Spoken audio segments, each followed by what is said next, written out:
flat. Unbelievable, man. Way to keep your head in it. Holy oh boy. Oh boy. Yeah. One. Yeah. I'm done with it. It's your pace. Set sail. Steve, you look beautiful. Doing great. Ridiculous, man. Holy. You see that? Holy cow. Good job, man. Two times, baby. Yeah. Holy crap. What's going on, guys? It's your boy Darren Gilliam, aka Black Flags Matter, back for another edition, season six, everybody, of the NASCAR Weekly Podcast on BFM. It's a pleasure to be back on my channel once again. Wow, 6 seasons of the podcast on Black Flags Matter. That's crazy. Feels like we just started yesterday. But anyways, well, yeah, literally the season started a few days ago officially. And a few days ago in Daytona, the 3 of us were there, and then Jared did his little post-race streams afterwards. The freaking Daytona 500 one, what was the peak for that one, my guy? Like what, 1500, something like that? Somewhere near there. Yeah, it was a lot. So hey, we were all doing our own thing, putting in work, putting in coverage. So appreciate you guys watching all of our stuff throughout the entire weekend. But hey, let's get straight into it, y'all, with our hottest takes. Who's gonna start us off?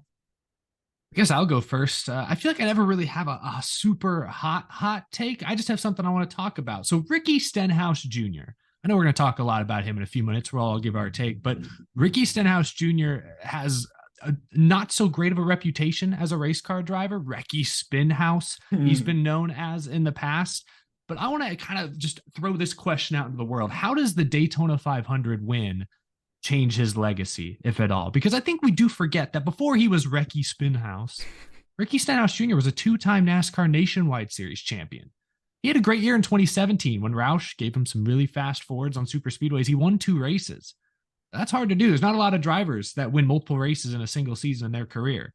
So Ricky Stenhouse Jr., in my opinion, with this win, showed that you can be a specialist. We're in the era, I think, of specialization once again, where if you're great at super speedways or road courses, there's now 10 of those types of races in the regular season. And as long as the win you're in format is around, I think there's a lot of value a guy like Ricky Stenhouse can bring to the right team, like a JTG, who's not trying to win a championship. They're just trying to make the playoffs. Stenhouse just more than likely did that for them. So I think this changes his legacy a little bit, but I kind of want to open that up to the chat, and we'll talk more about it in a few minutes. Danny, what was your big takeaway after the Daytona 500?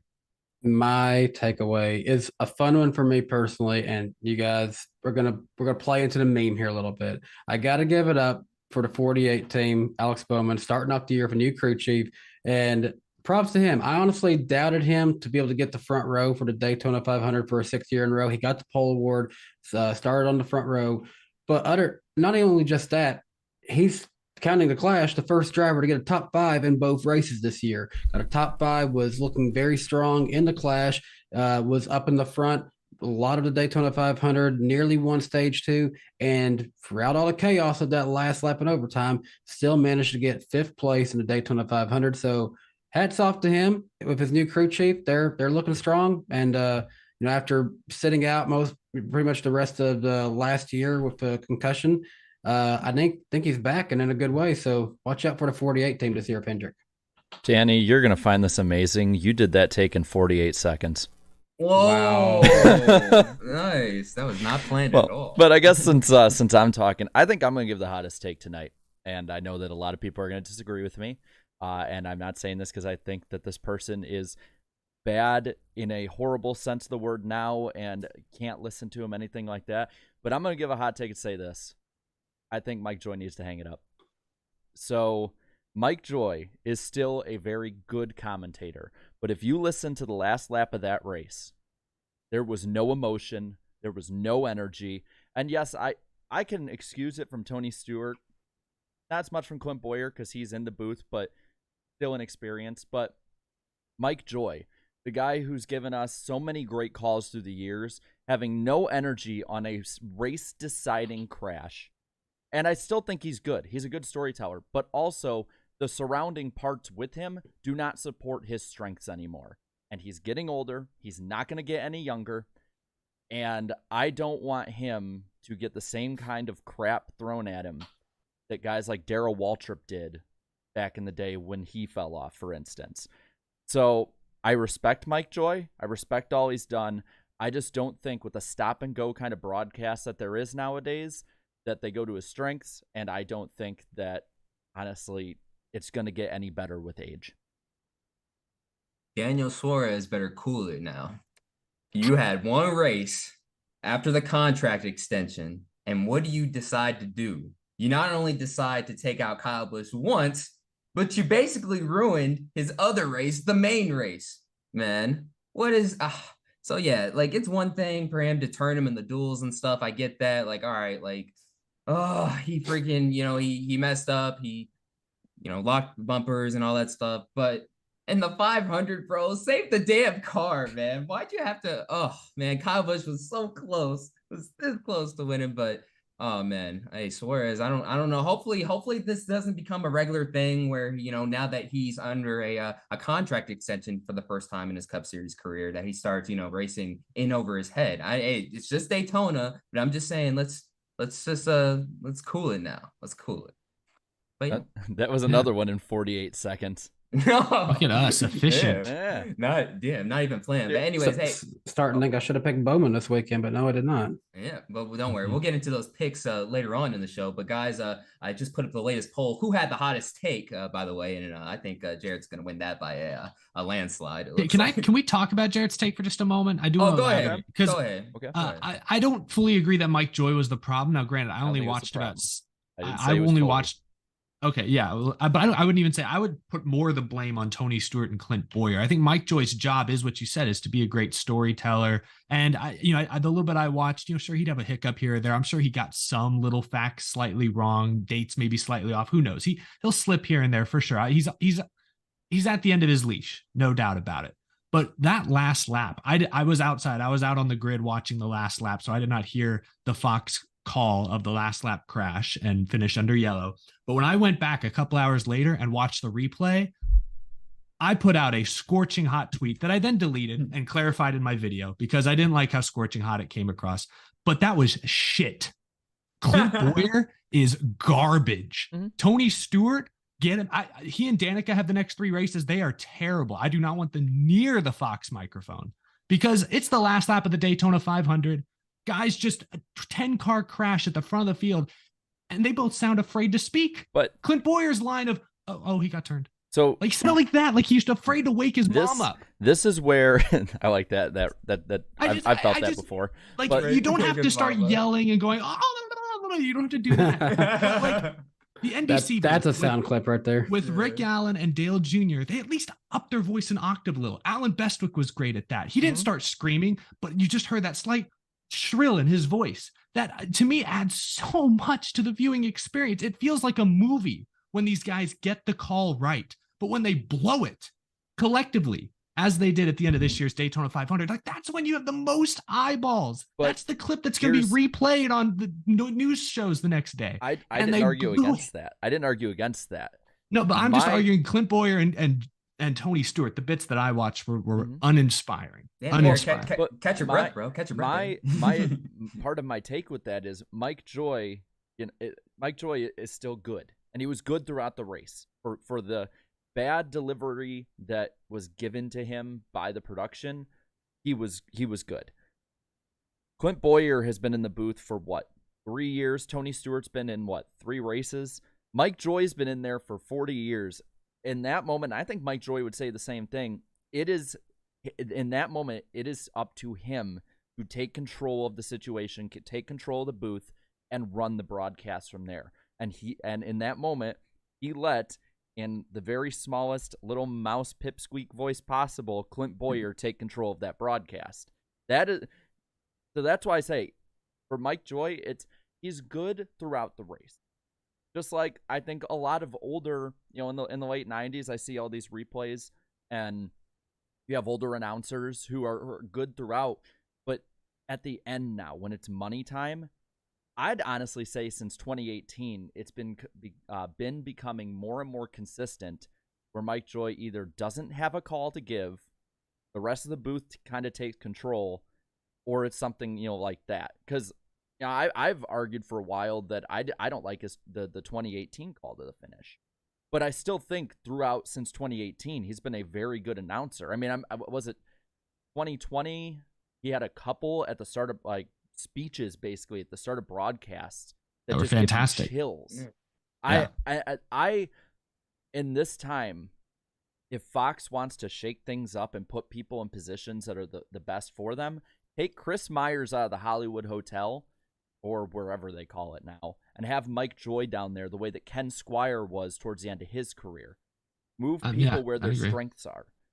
I want him on the broadcast. I think he fits on a broadcast. I just, at the moment, I don't know who would take over, and I don't have the fix for it. But I think that he would be better served in a slower environment towards the end of his career here. Because he's what, 74, 75 I think Mike now? Joy needs a podcast. That's where he would be best served at this point. But I don't know. I don't mean to come off so strong, but it's just such a pet peeve of mine that it feels like repeatedly Fox is butchering these crucial moments, these big calls.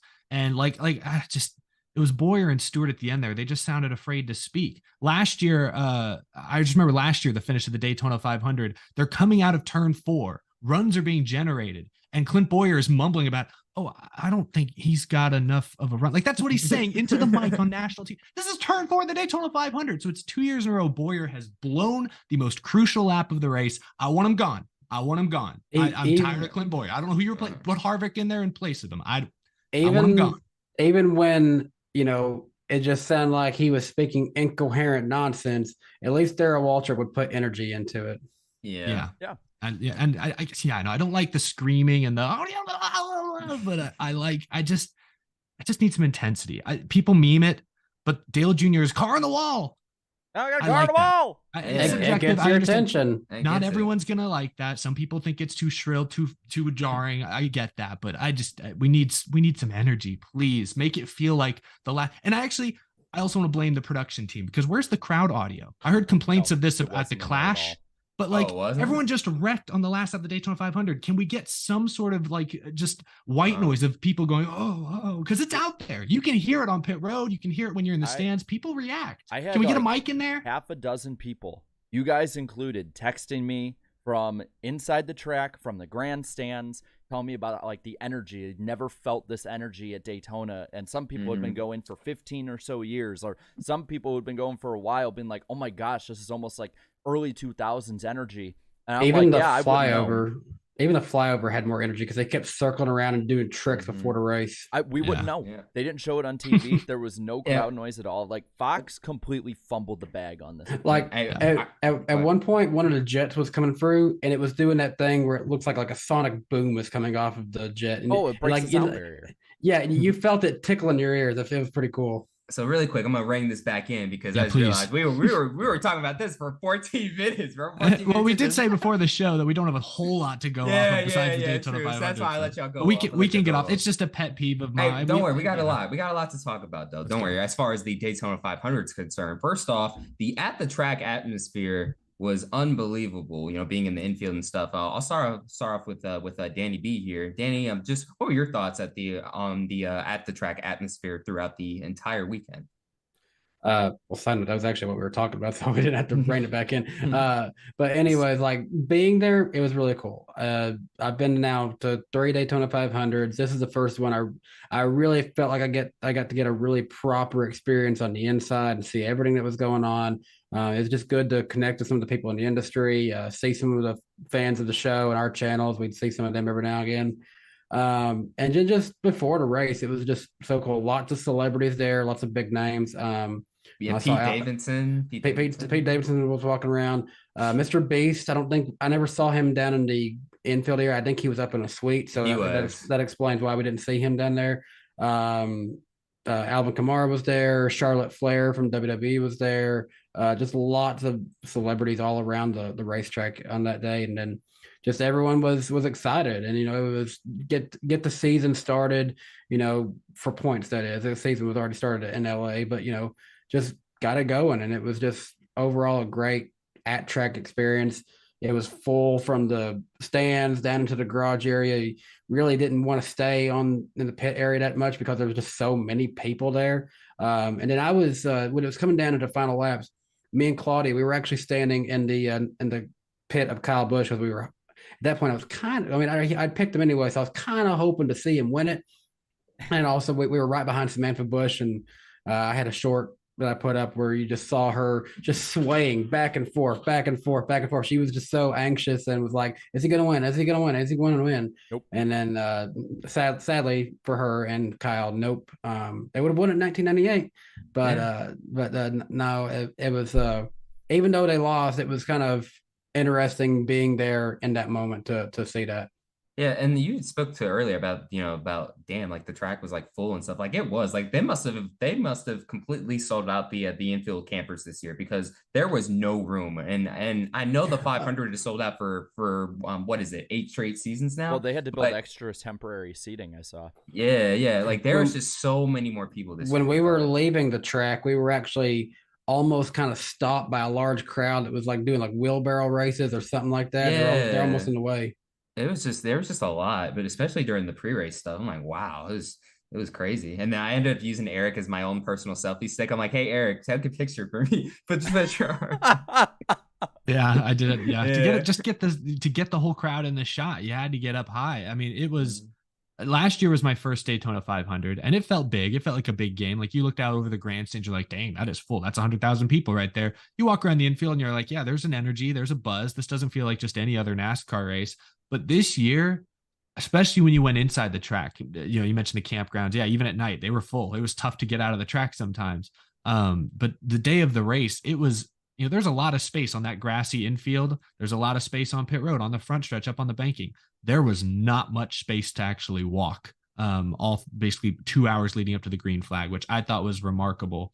And outside the track, I think a lot of sponsors brought new displays and things that were kind of neat. They had a few remote control car tracks out there. NASCAR had this whole new NASCAR experience set up with the iRacing rigs and a stage and show cars. So Ally up there experience too. Yeah, Ally stuff too. So I don't know if all that stuff's going to go to a lot of that stuff's going to go to every race this year, but if it just goes to the Daytona 500, I get it, because this was a big race that justified having a larger presence. And so this felt bigger. This was probably the biggest, the biggest big game feel I've experienced at a race, maybe since the 2019 Bristol night race, but this might have eclipsed that. I think that eclipsed that. We saw Wendy's versus McDonald's come into play. Yeah, absolutely. It was great. This kind of like you said, Danny, you've been to 3 and this was your first real true experience, proper experience. And this was the first one that wasn't impacted by rain. So I finally got to see a proper Daytona 500 this time. That's a good point. Yeah, I would just compare to my first one last year, this one definitely felt more serious. Like this felt like a bigger deal, just slightly, like still Daytona 500, but kudos to everyone who put this event on. Now, once the racing actually got started, I'm not going to lie to you. For those who were actually at the track, man, right from the start, they were on it, man. The cars could not get away from each other. And we knew they couldn't go 3 wide. So it was inevitable. They were just going to stay, side by side. But I figured eventually they would run single file. But hey, kudos to them. They were like, nah, hey, we're just going to race straight up here. So hey, it was amazing racing early on. But then, yeah, there was 9 laps in, and then all of a sudden. I want to ask though, kind of getting back to the race itself. With Stenhouse winning, I saw one of the big talking points was about super speedway racing now, Wreckfest at the end versus the rest of the race. So, how did I want all to hear your guys' takes on this really quick about the atmosphere at the track, but also then we can talk about the racing itself. What was there any kind of change in the mood or vibe there? Because Fox obviously wouldn't have caught it when they started basically having that crash fest at the end for the last 9 or 10 laps, give or take. It's the Daytona 500, so I felt like the atmosphere was just already amped up automatically. Was there more energy? Oh, more energy. Did it get was the crowd on their feet screaming louder? Could they be heard more? How was it? It never felt. I don't think it ever felt like it dragged, if that's kind of what you're getting at. I think people were absolutely invested. I think I looked up at the grandstands about maybe 2/3 of the way through the race, and they definitely cleared out a little, like people had gone to go get a snack. But by the end of the race, I figured when I made a point to look at this with about 5 to go. So this is maybe just before all the crashes happened. I looked up at the stands and I thought, it filled back in. People came back to their seats to make sure they see the finish. I don't know if they enjoyed all the restarts. I don't know. But I don't know. I think the energy maintained pretty well throughout. One thing that I noted at the start of the race on my Twitter that we were actually on pace to potentially have the quickest Daytona 500 ever. Yeah, it As felt it quick. turned out, we actually had the longest Daytona 500 ever, both in laps and in time. But most people said that it didn't feel like a 4 hour and 12-minute Daytona Mm-mm. 500 at all. Yeah, The and really official the time only is down now to under 4 hours now. The oh, 4 hour one was, I think, erroneously put out. oh. Well, that's what it said in the media center, so that's what I was going off of. Yeah, I don't know how they which sites like get that or whatever. But yeah, that's what it said on the thing in the media center. But No, it's before all those It's officially now 3 hours 38. oh, okay. Okay then. All right. Okay, I But guess someone forgot to turn the clock up then. yeah, yeah, they must have stopped. Yeah, it must have kept running. I thought they stopped it automatically, but I guess not. But anyways, but back to the racing though. But before all the problems that happened towards the end of the race, I mean, really the only issues were, I mean, obviously the mistakes that some drivers were making. I mean, Riley Herbst in his NASCAR debut, which shout out to him. I mean, he got a top 10 in his first start after all that. Hey, But bounce back. early on, like it was funny because he spun out, missed the commitment cone, entrance. and then NASCAR was like, nope, we don't care, you spun, so penalty. I was like, oh damn, I didn't insult the injury. Then Travis Pastrana had Yeah, he drove sped through too on many pit road. boxes. Yeah, no, he drove through. Yeah, oh, thank you. Yeah, he drove through. Yeah, I think he too was many driving through too boxes. many boxes. But the biggest one was this was out of nowhere. Bubba Wallace was leading the race, and then initially it looked like Truex was like locked bumpers with him too hard, and then he just hit the No, wall all of a sudden. But Denny that got as him. it turns out, it was his own freaking car owner, Denny Hamlin, who hit Truex. I mean, and what is Truex gonna do? He can't just step on the brakes, so just slammed it into Bubba. But hey, props to Bubba though, because we had said this before the season. He needs to keep his emotions in check. And I heard the radioactive. He was not like, cussing out or anything like that or going off. No, He'd he's have just every like, right okay, to. all right, we're gonna fix it. I mean, yeah. I mean, it's early. I mean, his race could have been freaking ruined like right then and there. It could have been completely over. But no, but props to him. He kept his cool the entire time. Well, Am I forgetting any ask, other? I want to any other ask problems? really quick. The big talk, I know that I saw a lot of people on both social media and even some of the drivers kind of like, I won't say talked about, but made remarks about. And then I saw it also at different podcasts. Is like green white checker procedures and stuff like that for super speedways. Like, does it need a change? Like, no, why? Or if so, why? I'll go first. I feel like it's just you're just opening up a whole other can of worms that I don't think NASCAR is just gonna be ready for that. I mean, we've had so many like different overtime variations and stuff and procedures over the years. Like I feel like at this point you're never gonna find a perfect one. There's always gonna be something that I mean, yeah, all right, it'll fix this issue, but then another issue will pop up here and there, like I mean, I did a Instagram Q&A the Monday after the race on the way back. And there were a few suggestions where some were like, "Oh, just take it out entirely," or one of them was like, "Oh, we shouldn't count caution laps." And I'm like, I don't know about all that. Well, no, it'd Like just some be of the the same thing we have now. yeah, There, exactly. there So was one kid on Twitter who unknowingly, accidentally said they should go back to the overtime line to head on the backstretch. He had no clue that was even a thing that they yeah, did yeah. before. A funny story. Yeah, that happened before, bro. Yeah, I sorry. I'm team ended on the advertised distance. You have all race to get up there. If you can't get up there before a caution ends it, that's your fault. It's very old school. It's very old school because I mean, Well, I do get that because I mean, like, how many laps total was this well, year's 500? Like it's like 211, something like. 12 or something. But Yeah. my rationale for it is this too: is NASCAR keeps going and saying that the teams need to do this to mitigate costs. They need to stop spending. They need to fire people to save costs. Why don't we just save costs by not wrecking as many race cars at super speedway tracks? Ah, Well, because No, yeah. I went through the other day, and I believe in the last 20 years since green white checkers, and it's only actually I think 19 and a half, but in the 19 and a half years of green white checkers, officially, not cars that crashed to the finish, officially we've crashed, I think it was 266 cars in that time that are officially listed down as crashed. And that doesn't include the Austin Dillon flip. That doesn't include Ryan Newman in 2020. That doesn't include the giant crash in 2007. So it's probably, there's at least probably 100 to 200 more. And if NASCAR really wants these teams to save money, why don't they put rules that will limit the drivers? Because yes, you can still have a wreck fest before then. But if you look back, I think Jeff Gluck who had said it, might not have been Jeff. But somebody had put a tweet out maybe it's Nate Ryan. I don't know. That doesn't matter. The subject matter of it is what matters, and that is that like since 2004, only 5 or 6 Daytona 500s have actually been 500 miles. Yeah, something like that. So that's my take on it. Maybe that's a hot take. I know a lot of people won't like that in the chat. I can see people don't like that in the chat. And I'm actually going to put out a poll that says, should NASCAR overtime change? And let's get their thoughts on that. Either that or limit it to one. I mean, they can have their shot at a green flag finish, whether it be to the advertised distance or one.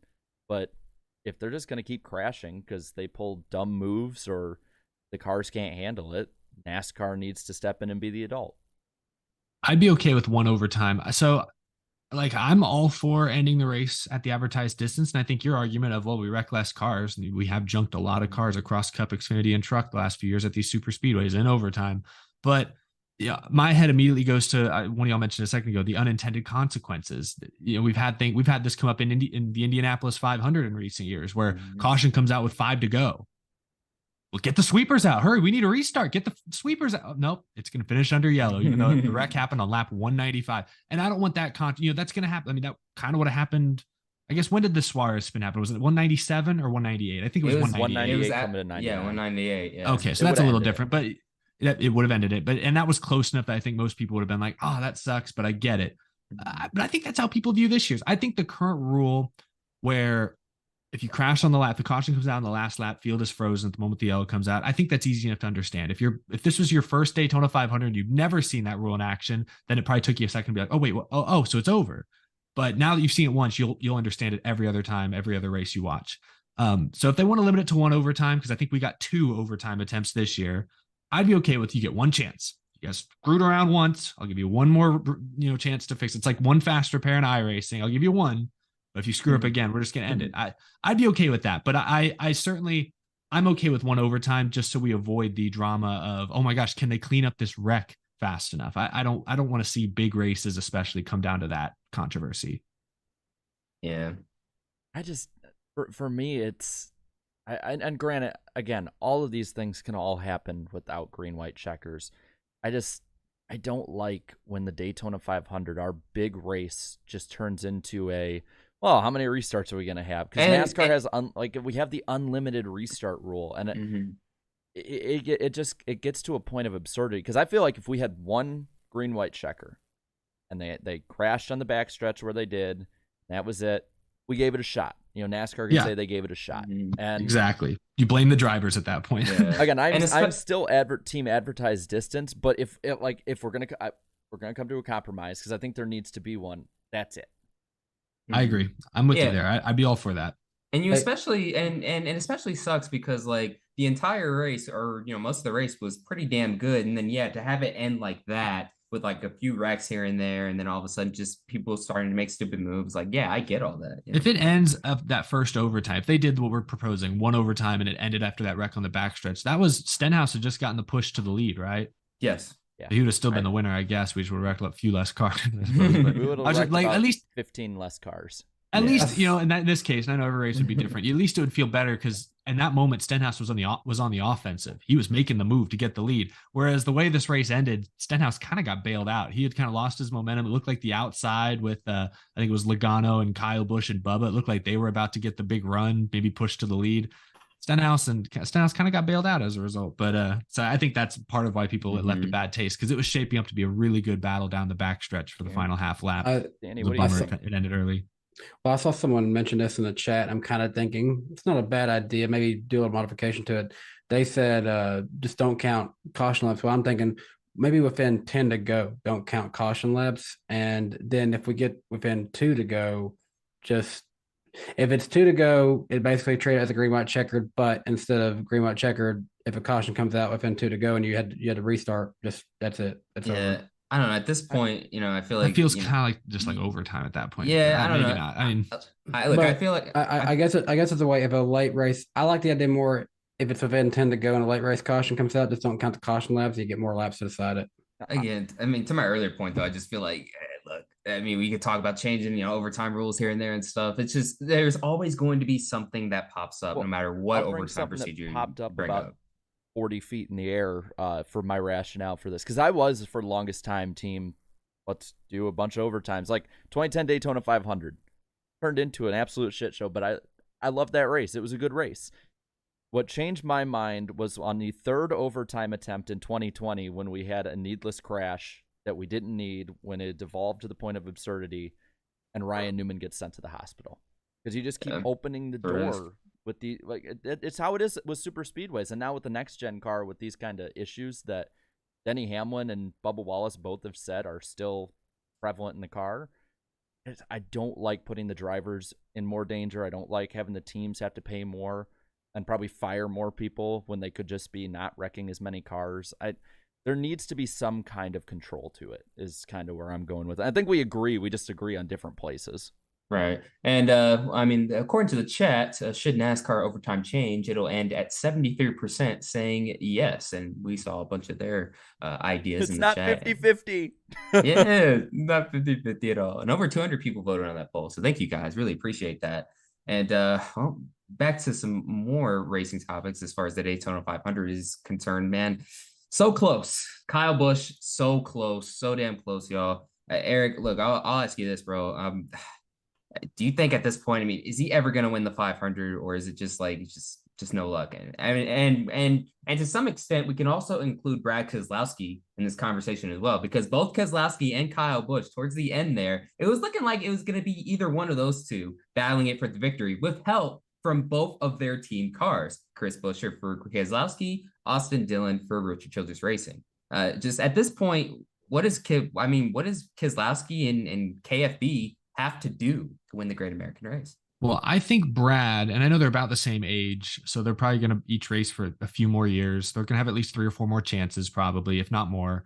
But in the case of Brad, he'll be there again, as long as he's with Roush, especially. Those cars just always, for as long as I can remember, always seem to be really good at the super speedways. And he and Chris Buescher, they were able to push each other unlike any other 2-car tandem in the field. Like, that was scary to watch at times. It took like 3 or 4 Chevys in a line to barely shuffle those two out towards the end. They looked very much in control of that. Yeah. Yes. But in the case of Kyle Busch, he's historically not been great on super speedways. And this was, kind of shaping up to be a perfect ending. He had a teammate, Austin Dillon, there, who kind of seemed loyal. Seemed like he was going to block for him. He was going to block. I was a little concerned when they both went on different lines, but then I realized that it was set up for Kyle to cross in front. Yeah, and in hindsight, obviously it was the wrong call. At the time, I thought it was risky just because I knew the inside Dillon was going to either have to lift for longer or even drag the brake, whereas the outside in row 2 with Logano in this case, and just that's a scary going. Yeah, he can just flat out the whole time. So even by the time Busch gets settled down in front of Dillon,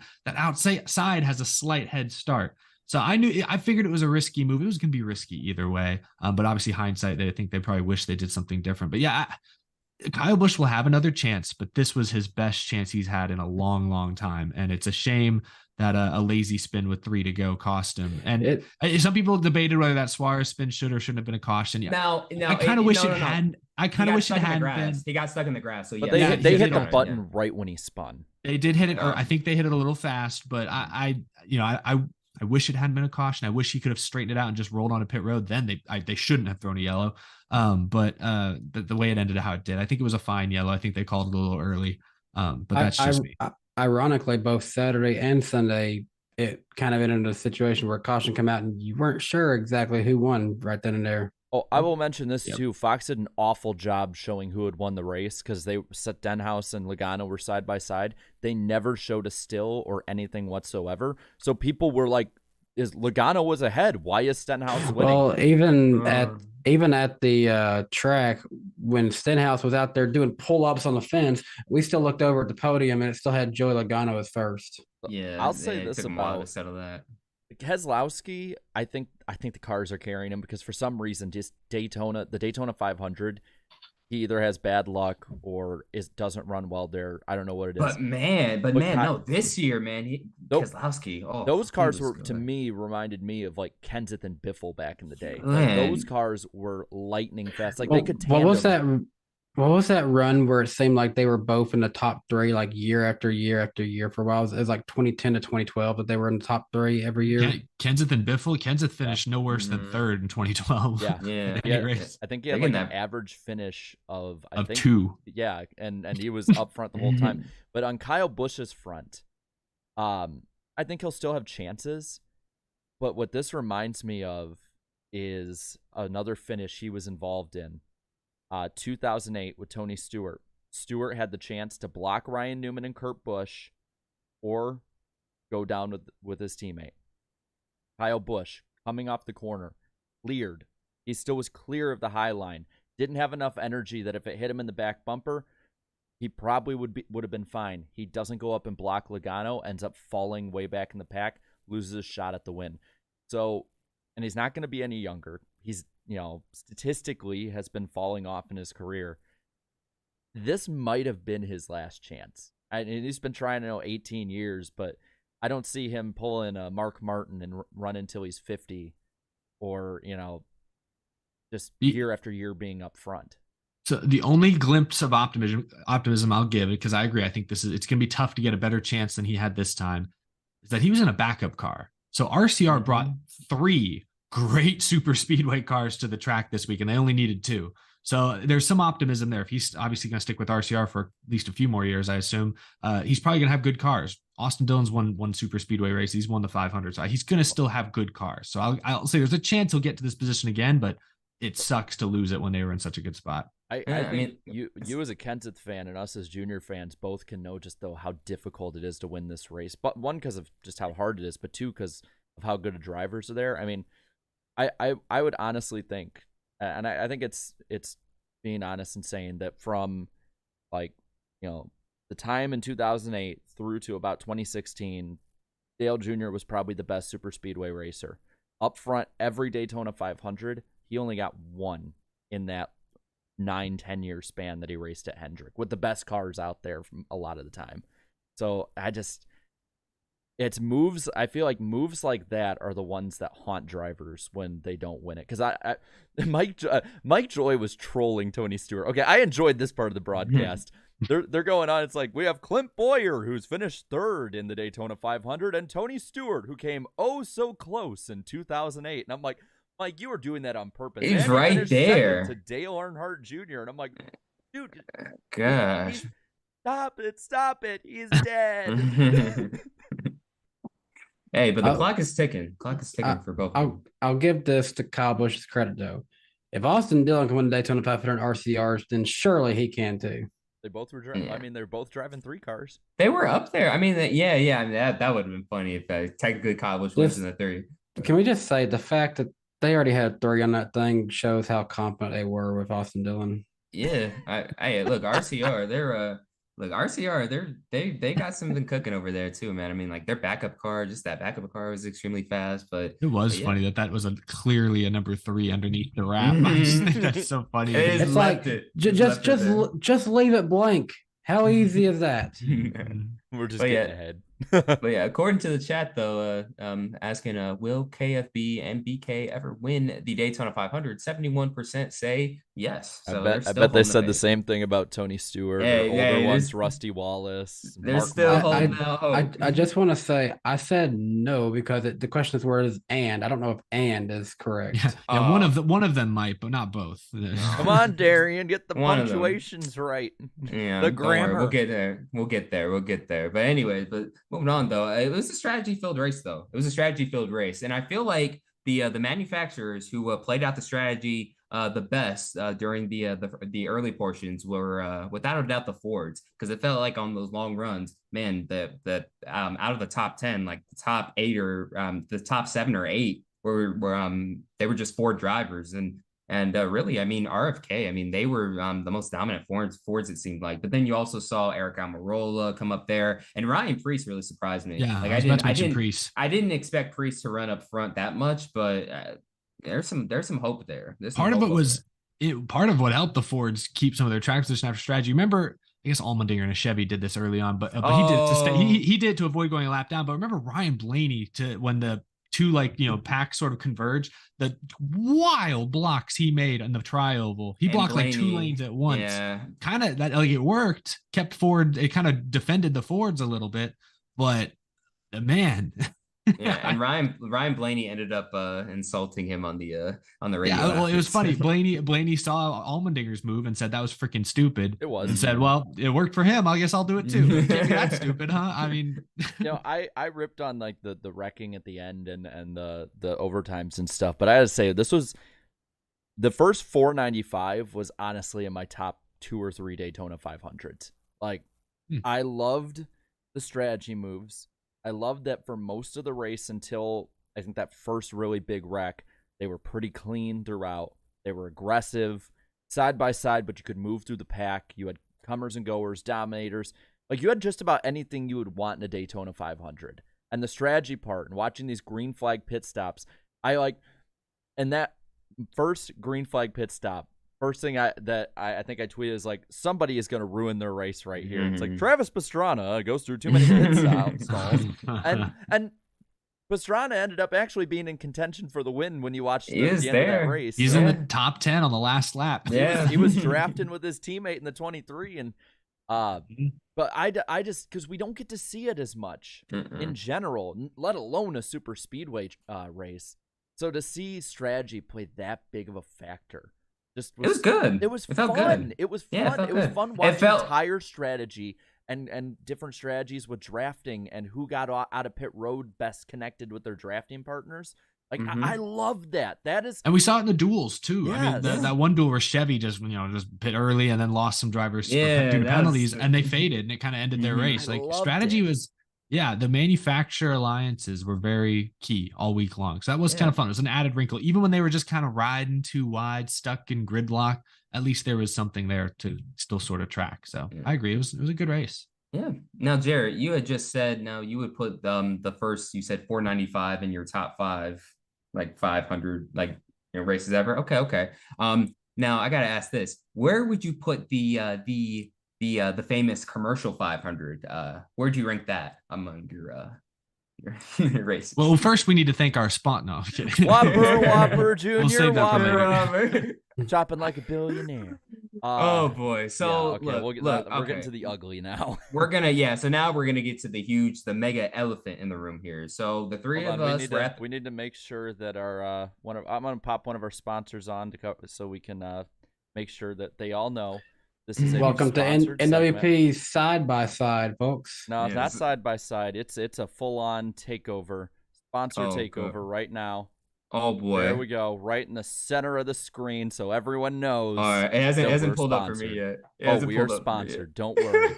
All right. I'm waiting till I can actually see it on my screen. Don't worry, everybody. We have for those listening, we got a big sponsor right in the middle of the screen. It's great.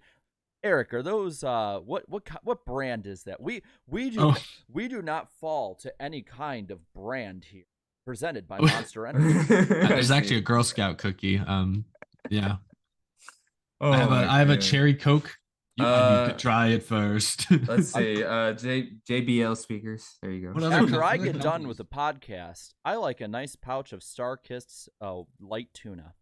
Amp Energy. This is brought to you by Amp Energy. So yeah, basically the whole point burger. Is, basically the whole I'm just required to slowly inch this closer to the camera until it eventually takes over. Oh boy. So that was basically one of the best 500s ever. But the problem is that for a lot of fans, at least according to Twitter, from what all of us that saw on Sunday, the commercials really ruined the race for a lot of people. And Jared, you were watching the broadcast. All right. Like, take us through the entire, or either the broadcast or the freaking commercials, one of the two. But basically take us through the entire experience from start to finish. Like, what was it like from lap 1 to lap 200? You're like just going through all of the commercials in the race. Okay. Pre-race. And this is why I say Mike Joy nails these things and should be in a broadcast, even if he's not in a booth. Mike Joy and Daytona and all them nailed the pre-race, and it sent chills down my spine watching it. I like the CGI thing too. It was great. Cool. And they had a proper at track setup for once. Then the race started. They did the first 10, which I don't think is egregious. They've always done that. but they have a new producer. I think it was Larry Mack, I think it was, that said it. They have a new producer who had a history in college football, who would front load broadcasts with commercials early. And to be fair, the last, I think, 30 or 40 green flag laps and the green white checkers, they had no commercials except side by side. So good on them for that. I understand the thinking here, but I think I updated you guys either in one of our chats that at the 20th or so commercial break, on average, there was a commercial every 7.18 laps. There was a point where they come back, they go to commercial, come back. Mike Joy goes, "The 75th season of NASCAR is brought to you by Coca-Cola. This. And it's like, Brad Keselowski is your leader. We'll update you on the field right after this." And I'm like, so bad. Geez, there were times it fit into the joke of, wow, my commercial viewing is getting interrupted by NASCAR. And I get why they do it. But to me, what this screams, because credit, I don't know if he's in the chat right now, but if you are, credit to GP Laps for doing the research on the 2001, 2010, and 2023 Daytona 500s on how many laps were like under green that were on commercial. And it was less than 2001, more than 2010. But what it shows is like these broadcasts have very little adaptation has been given to them in 20 years. And the people have changed, fans and viewing habits have changed. And I know that NASCAR fans don't like us talking that much about it, but I feel like this is the biggest effect Formula One has had in American motorsports. Is now people just cannot stand commercials. And I know they can't necessarily get rid of all of them while they work with Fox and NBC. But I'm gonna put a solution up here. NASCAR needs to put some money forward on either a broadcast team or on the broadcast itself to limit the number of commercials. Figure out what is the return on investment for however much money you would spend on it. Integrate maybe NASCAR works with one of the teams. So instead of having the same freaking Coca-Cola or Tubi commercial or whatever the hell it was, just shopping like a billionaire one, you'll hear it this week. Instead of having that, have like a car that NASCAR specifically sets up with somebody who may not have a sponsorship, because there's a lot of sponsorless races for cars that they get last minute. Something like that, just something that can mitigate the amount of commercials, because there was no flow to the broadcast. That's why in my hot take I said Mike Joy is not being given what his strengths need, because there is no flow to any of these broadcasts until 40 to go. We might as well have been watching a dual race again by the end. Wow. Yeah. And remember, folks, you can just get NASCAR Premium by buying a ticket to the race. And it was a good race. It was a good race. I mean, because it felt like every time I was tweeting that, oh, hey, something's happening, and all of a sudden people are like, they're tweeting back like, oh, too bad we can't see it, and I'm like, oh, damn, that sucks, like, because they just this went to missed commercial. Shot was provided by Budweiser, the king of beers. It's tough. I'm sorry, it's a difficult spot because Fox and NBC pay a combined like $800 or $900 million a year. ESPN's paying like $80 million a year for Formula One, and they have like that Mother's ticker on the side that basically Mother's polish, and they don't have to pay for any broadcast cameras or teams or crews to go out there. So ESPN gets F1 basically for free, so they can do it commercial free. They can run commercial free broadcasts, and I do think that is an example of how the modern audience, the modern consumer, has been spoiled, because now between Netflix, YouTube with 5 to 15 second ads, Twitter, which is you can just keep scrolling, TikTok, you can just keep scrolling, you can scroll past an ad in 2 seconds, in a half a second. I just think younger viewers in particular don't want, like, are unwilling to sit through commercials. And so the GP Laps is a great research, basically showed that the broadcasts have not changed in 20 years. And I think your conclusion is correct, Jarrett, that's a problem. That tells me that Fox and NBC are not getting creative with their advertising. They're not acknowledging that consumer viewing habits have changed. And that is a problem. They got to evolve. I don't know what the right answer is. Your idea of NASCAR footing some of the bill over the way, F1 and their media companies, their production team kind of does. That's a possibility for sure. I don't know what the answer is. I don't know what the right answer is, but it does have to change because it is going to stunt NASCAR's growth. That commercials, I think NASCAR, the harsh consumer commercialism of NASCAR, I think is a turnoff to many people our age. I just think that is. And that's part of it too, is every time they got back from commercial, it was brought to you by 3 or 4 sponsors that we had to list off. Or they'd have an onboard camera. Commercials. They'd have the onboard camera presented by Wendy's, presented by Toyota, where they'd focus on Noah Gragson 15th in the pack. Like, I don't care about that. Show me the leaders. And you want to know what irks me because of how good it was implemented before, and honestly, they can probably find a way to implement it now, depending on how sponsors pay whatever they do. The fact that in the last, because Fox and NBC's broadcasts in 2001 were innovative for the time. The fact that in the last 23 years, the most innovative partner with NASCAR was Turner Sports, who had a 6-race summer stretch, but managed to get the most important race commercial-free almost every single year, and just have commercials on the bottom while you got to still watch the race on the top 2/3 of the screen. The fact that the biggest innovation in NASCAR broadcasting since really starting the modern era of their broadcasts happened in 2007 should make anyone running NASCAR, especially somebody younger like Ben Kennedy, shudder and just absolutely have shivers down their spine of how badly it's been handled and just how inept it seemed to be. Because, I mean, we talked about it, how social media is like right away. At least with TikTok or YouTube Shorts, when an ad pops up, I get the satisfaction of getting rid of it. But even with the side-by-side, Brock, even with the side-by-side coverage too, like the most perfect example was when that one wreck happened. Like immediately, as soon as that, I laughed. And they couldn't even stop. They couldn't even stop it. They were just like, nope, we're gonna play it.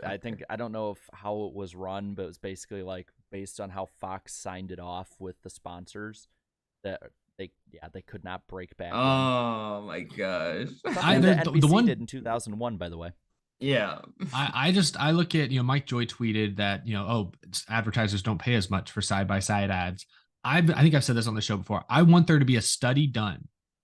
Are side-by-side ads actually more effective than full screen ads? Because A, you're not interrupting my race, so I'm not going to hate you as much. And B, there's a better chance of me not getting up to go get a beer or go take a piss because there's still a race going on. There's a better chance I'm going to actually see your commercial. I would wonder if there can be a study done that actually proves that side-by-side commercial spots are more effective than full screen commercials. I would be curious to see what the results of that study would be. And if the results go well, maybe Fox and NBC can start selling those for the same price they sell full screen ads, and we can at least get side-by-side coverage. That's right. That would be my dream scenario. But I don't know if that's actually possible. Watching that, I'm in a group chat with my family, and a text popped up. My brother is in an ice storm right now up in Illinois. Gosh. My parents are at a beach in Florida telling him, he goes, cool, I'm at the threshold of frozen hell. That's how I felt watching some of the broadcasts. That is the broadcast equivalent of frozen tundra hell. Is now, like, I'll be real, by the middle of the race, I was more invested for about 30 laps, counting how many times I went to commercial.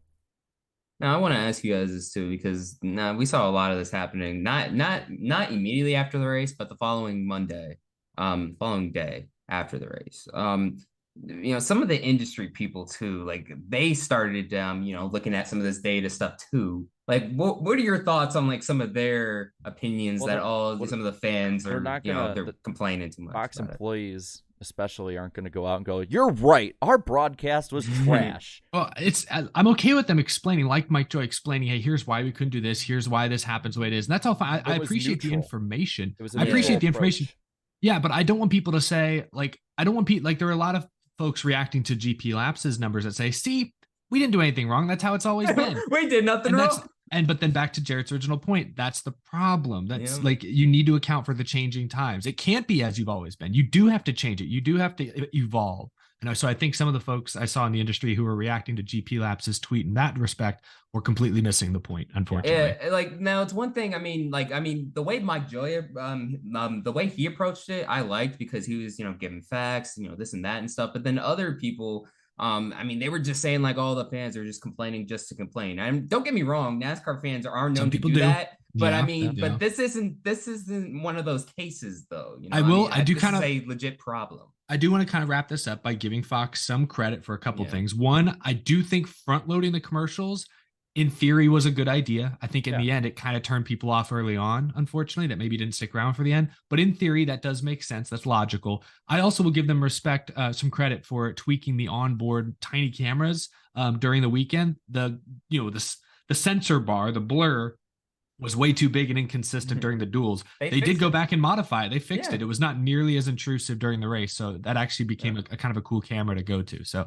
they did make some changes midweek that were good, I think. But so I wanted to end on a slightly positive note. But yeah, the broadcast need to, and it goes for NBC as well, because their big races, Talladega in the fall, championship race, they're going to have commercials that irritate fans. And, I just hope they're able to evolve as well. There he is in there. GP laps. Yeah, There were JP. commercials. Hey JP, I'm gonna I just gotta say, I find it ironic that we're having this much debate over commercials in a sport that is basically 40 mobilized commercials going 200 miles an hour. I was just thinking of that too. I thought it was crazy, but then I'm like, damn, you're right. Like basically NASCAR is one giant commercial anyway. So aren't we seeing commercials all the time when the cars are going around? Well, that was the basis of why I said, like, why doesn't, especially for teams that struggle with sponsorship, why not have NASCAR be like, hey, to get rid of maybe one commercial break, you could, we'll load your car up with some of our sponsors and you like a little kickback or something, or you get, just some kind of way to mitigate it. That's just try something. And like, I mean, there's all kinds of ways that we're seeing companies find ways to get the most bang for their buck in NASCAR. I mean, Eric, for example, I've seen him work with some brands that were also working with some cars that were on track. I mean, they've kind of factored in some deals before. Yeah, and I mean, Out of the Groove was on the what was it, the 6 car this weekend, or no, the 4 car, right? Like it was a tiny. We had a tiny sticker on the one that blew a motor 6 laps. That was unfortunate. I was thinking about that too. That's the second race you've been on a car, and then like the car's been like either crashed out or but hey, this car, the most important car, finished the race. That's all I care about. There you go. So really quick, thank you guys for voting on the poll. And 60% they voted yes for, did the commercials ruin the Daytona 500 for you? Damn, I'm sorry to hear that too, because at the race, it was spectacular from start to finish. It was a great race when we were able to see it. I enjoy it. I really enjoyed it, but I think we have more. Oh, yeah, we got. By the way, my poor brother in the frozen tundra, the power went out for like a minute and a half. Oh gosh! Riley, if you're watching, stay warm. Yeah. Meanwhile, it was 80 degrees here in Tennessee today. Yeah, so that sucks. It sucks to hear. But really quick, so before we, this will be a bit of a segue. But right now we have 569 nice people watching, but only 179 likes. Make sure to click the like button, everybody. Come on now, let's bring that back, man. Let's bring it back. Everyone, like it up. Let's get to 200 before the top of the hour, which is in about 4 minutes. So. Get going. We're already almost halfway through the show. We still haven't gotten off the Daytona. Hey, this is the biggest race for a reason. I mean, to be fair, that's basically it. Yeah, but the segue is, we were talking about our ratings. Let's go over the Daytona 500 weekend ratings. Jarrett, you're the ratings guy. All the way from the duels to the Daytona 500. Go over them. What were they like? It was honestly mostly a good weekend. Now, we're not going to talk trucks because it got rained out left and right. That's fair. But the duels were up 5% from 2022, where they had about an extra 100,000 people watching. Qualifying was up 6%. They had an extra 50K watching. ARCA was up 12% from 2022. The Xfinity race was up 14%. And then the Daytona 500 was down 8%, which God forbid I say anything about that. Let's talk. You want to talk about that first? Well, I'll just read off. There were 8.181 million viewers, down from 8.868 last year. This also counts all the streaming. And it was the largest streaming audience for a NASCAR race in Fox history. That's good. At like 100, it was only the number was like 100,000. That's not good. It needs to improve. The key demo was 22%, which between the ages of 18 and 49, which is 1.8 million of the basically 8.2 million that watched. What what are our takeaways from this one? I'll go get first. You're No, Eric, the you're the host. big dog. No, you're the big dog, bro. You go You're first. you're the well. Okay, I know Jarrett's negative on this and or on the cup ratings especially. I know he is. I'm positive So on I'm the rest gonna. of it. It's hard not to be. I mean, they're all way up. But It's all wins until Sunday. yeah, and I look at Sunday, and it's disappointing for sure that it went down a significant amount. Not like a, we're not talking about like a 20% drop off like the NBA All-Star game the same night that saw a 30% decrease in year-over-year ratings. Yeah, that sucked. And you know what? That's because of Karl Malone. No one wanted him there. All right, go ahead. I don't know if he had that effect. His favorite number is 12, by the way. Okay, go ahead. Oh man, we're memeing and everything, but at the same time, the fact that the NBA All-Star game did, it ended right after the Daytona 5, or it started right as the Daytona 500 ended, and it saw a 30% decrease in ratings. Meanwhile, Daytona 500 saw an 8% decrease, but its audience share, as far as the percentage of households in America, like of the number of televisions that were turned on, a higher percentage of them were flipped to the Daytona 500 than in years past. That's both good and bad. I think that's good, but you would hope, I suppose. I think one thing that all the NASCAR's doing fine people are missing is that you would hope the Daytona 500 was a big enough draw that some of those people who didn't turn on their TV would turn on their TV still and tune into the Daytona 500. Now, that's the basis of what I was saying. That's fair, but I will also then go back a little bit and say that TV in general, just TV viewership's gone down. It's going down every single year. If you're not the Super Bowl, you're not pulling in massive ratings. NASCAR still won the weekend. It was the highest viewed. I think it was the highest viewed anything all weekend long. I may be wrong about that. It might have just been sports. It was. I think it was the highest. It was still, it won the weekend, if you will. And yeah, it peaked at just over 10 million viewers at the finish, at that the call that I was criticizing earlier. So I think it's not great. I think the fact that the numbers were up throughout the week is great. I think the Daytona 500 rating is better than the -8% says, but it's not perfect. I'm not going to spin it as a complete and total positive. I would say it's neutral. I'm very neutral on the Daytona 500 number. I also have I'm going Larry Mack and getting trends here. This race was the lowest watched scheduled run Daytona 500 without rain, an asteroid hitting it, something happening. No, Danny, as an asteroid hits Danny for a moment. But where I'm running into issue with this is I think what set me trying to explain myself more on this, and I said it in the video today, I don't think NASCAR, and it's proven by the ARCA truck rating and attendance, especially at the race this weekend, the Xfinity race, qualifying, all that. The core audience of NASCAR is solid. It's not changing. I think, honestly, it's probably growing. The problem is that NASCAR's reach outside of its own little bubble is damn near irrelevant. The fact that we had a clip last year get 100 million views in like a day and a half, and it did nothing to make the ratings bump up ahead of the finale the year before. So I think what it says is more that NASCAR needs to work on its reach more, because when I look at I have in my hands right now, I have the history of NASCAR's TV ratings for the Daytona 500 since 1979. All written down. Because I'm an old head. But one thing that I noticed about it when I looked back is that from 1979 up until last year, every scheduled Daytona 500 had 9 million or more viewers. Until last year, they had basically 8.9, and this year having 8.2. The rating itself, 4.3. And I think the rating is more important than the share, and I think people aren't focusing on enough on that. It's like you said, Eric. If this race was a big enough draw to people, they'd turn on the TV to watch. It's kind of like, you're kind of ruling an empire of dirt if there's less people there, but at least you got more of the people that are still left over. And the fact that, where's it at? 78% of the audience was 50 or older. Like, that's just unsustainable. Yeah. Especially for the biggest race. And I'm going to say this. I am not saying this as doom and gloom. Based on the trends of the last couple run Daytona 500s, the ratings the rest of the year could actually go up still. Like this is not something that's going to be very damning for the entire year.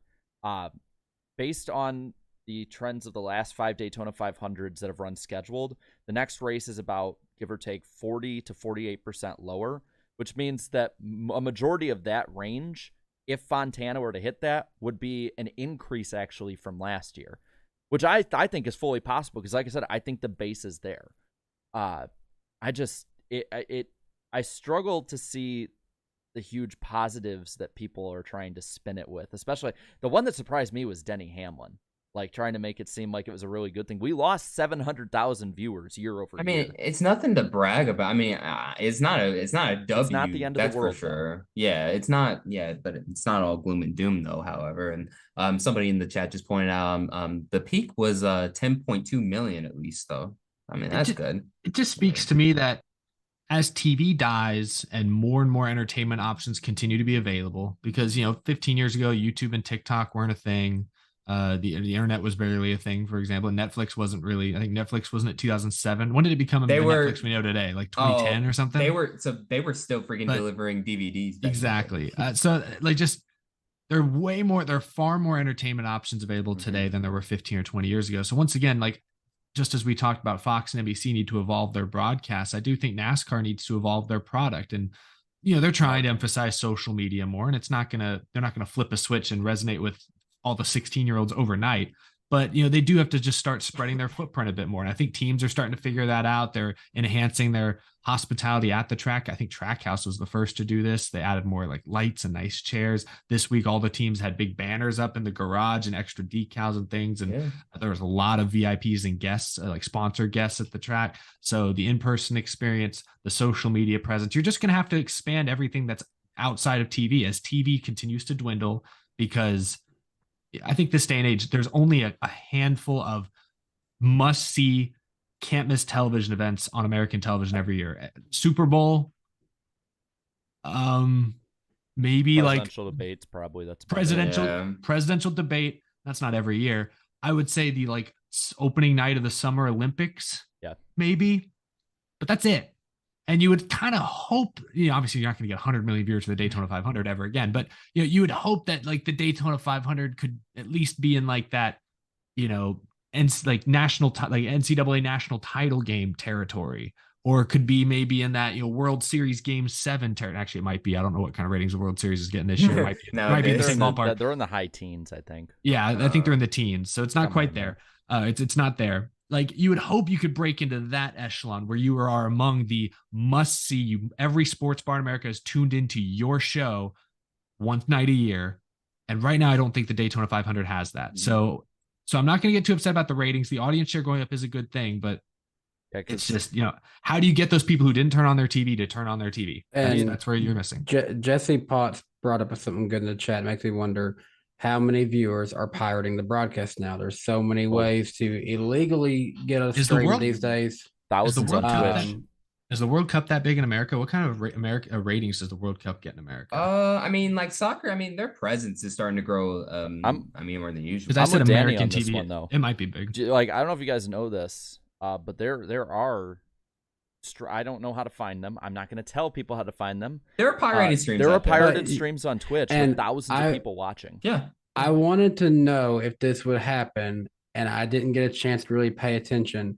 But at football games, people would just be sitting in their seats, live streaming it on TikTok. And I'm curious, did that happen? Was the Daytona 500 live from someone's phone on TikTok? I wonder. It was. That'd be the worst viewing experience. Yeah. Imagine watching the Daytona 500 through some bozo's 3G live stream from the stands. Oh my god! Glitches in and out. Oh my god! I do want to end this, even though there's like a little bit of negative with it. I want to spin a little bit of positive too, and I want spin's the wrong word. I want to show a bit of positive. The average viewers per race since 2018 actually has slightly went up, even with the Daytona 500 losing 1.1 million viewers. Now, I'm not saying them losing that viewership is good. I'm not saying that at all. What I'm saying is NASCAR, it seems like, is consistently with their hardcore base. It's sticking around longer into the season now. So they're doing something right in that respect. Now Well, it's a matter of building on it. Maybe it's just a question of, and I don't think this is the case, but we I know we wrote this down. We didn't get to it tonight, but one of the questions was with Stenhouse winning, he's not really a great driver. Is, do drivers like him winning so much, does that cheapen the Daytona 500 at all? And I wonder, is that part of it? Is the Daytona 500 like, it's still the biggest race, but like, has the Daytona 500 come down a little bit, and has Martinsville Fall gone up to where it's like at some point they might meet in the middle somewhere? Like, is that happening? I don't know. Yeah, that's a good question though, Eric, because one thing I did notice, I'm happy Stenhouse won, underdog story, all that. All that good stuff. But I noticed the engagement on like his social medias and stuff. And like usually when a driver wins the Daytona 500, like a Joey Logano, like it's up a lot. But like I don't know, like it seems like it's down this year, compared to years past. And yeah, I don't know. That could have something to do with certain drivers winning and certain drivers not winning, unfortunately. But the last 3 winners of the Daytona 500 have like a combined, I think, 5 wins or something. Yeah, like that. they're just not well known like that outside of the hardcore fan base. So and you have 2 rain delayed races too in there in 2020 and 2021. And people forget 2020, the race started out with like 12-13 million people watching, and even when they do get people there early, celebrities, presence, whatever, the trend still is that it goes up because of word of mouth. So it's showing that, yes, you might have to get something outside the racing to bring people in, but you can still get that buzz as recently as 3 years ago. And I don't think that much in NASCAR has changed in 3 years that makes it that much less appealing than it was pre-pandemic. I think it's more appealing now, personally. I agree.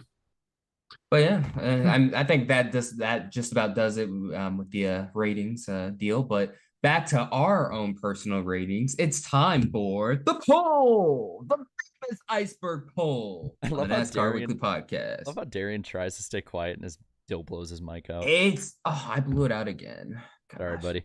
Yeah, whatever. Just go ahead. So when I asked what people thought about this year's edition of the Great American Race, 28% said it was great. 48 said it was good, 17 average, 4 below average, 3 bad. So 76, I should say, I can math, said it was a net positive and 7 negative. All right, first comment, guys. Oh boy. I'm gonna go with positive. I'm gonna go positive. I didn't even get. Hasn't even said the name. Oh, that's right. I forgot. Positive, negative, or meme. Spencer Purcell. Positive. Positive. And once again, that'll do it for the 65th annual Daytona 500. And then it goes down. Lots of lead changes. Definitely more than last year's 500. A lot of action throughout the day. I had fun watching this incredible 500. Great way to kick off. And positive. Great way to kick off the 75th season of NASCAR. Can't wait to head to Fontana next weekend. We're back, baby. I was right. Nice. Let's go. Well, I don't think it was really meme. It was just positive. That's positive, yeah. Memed a little bit at the beginning. I'll give myself a small pat on the back.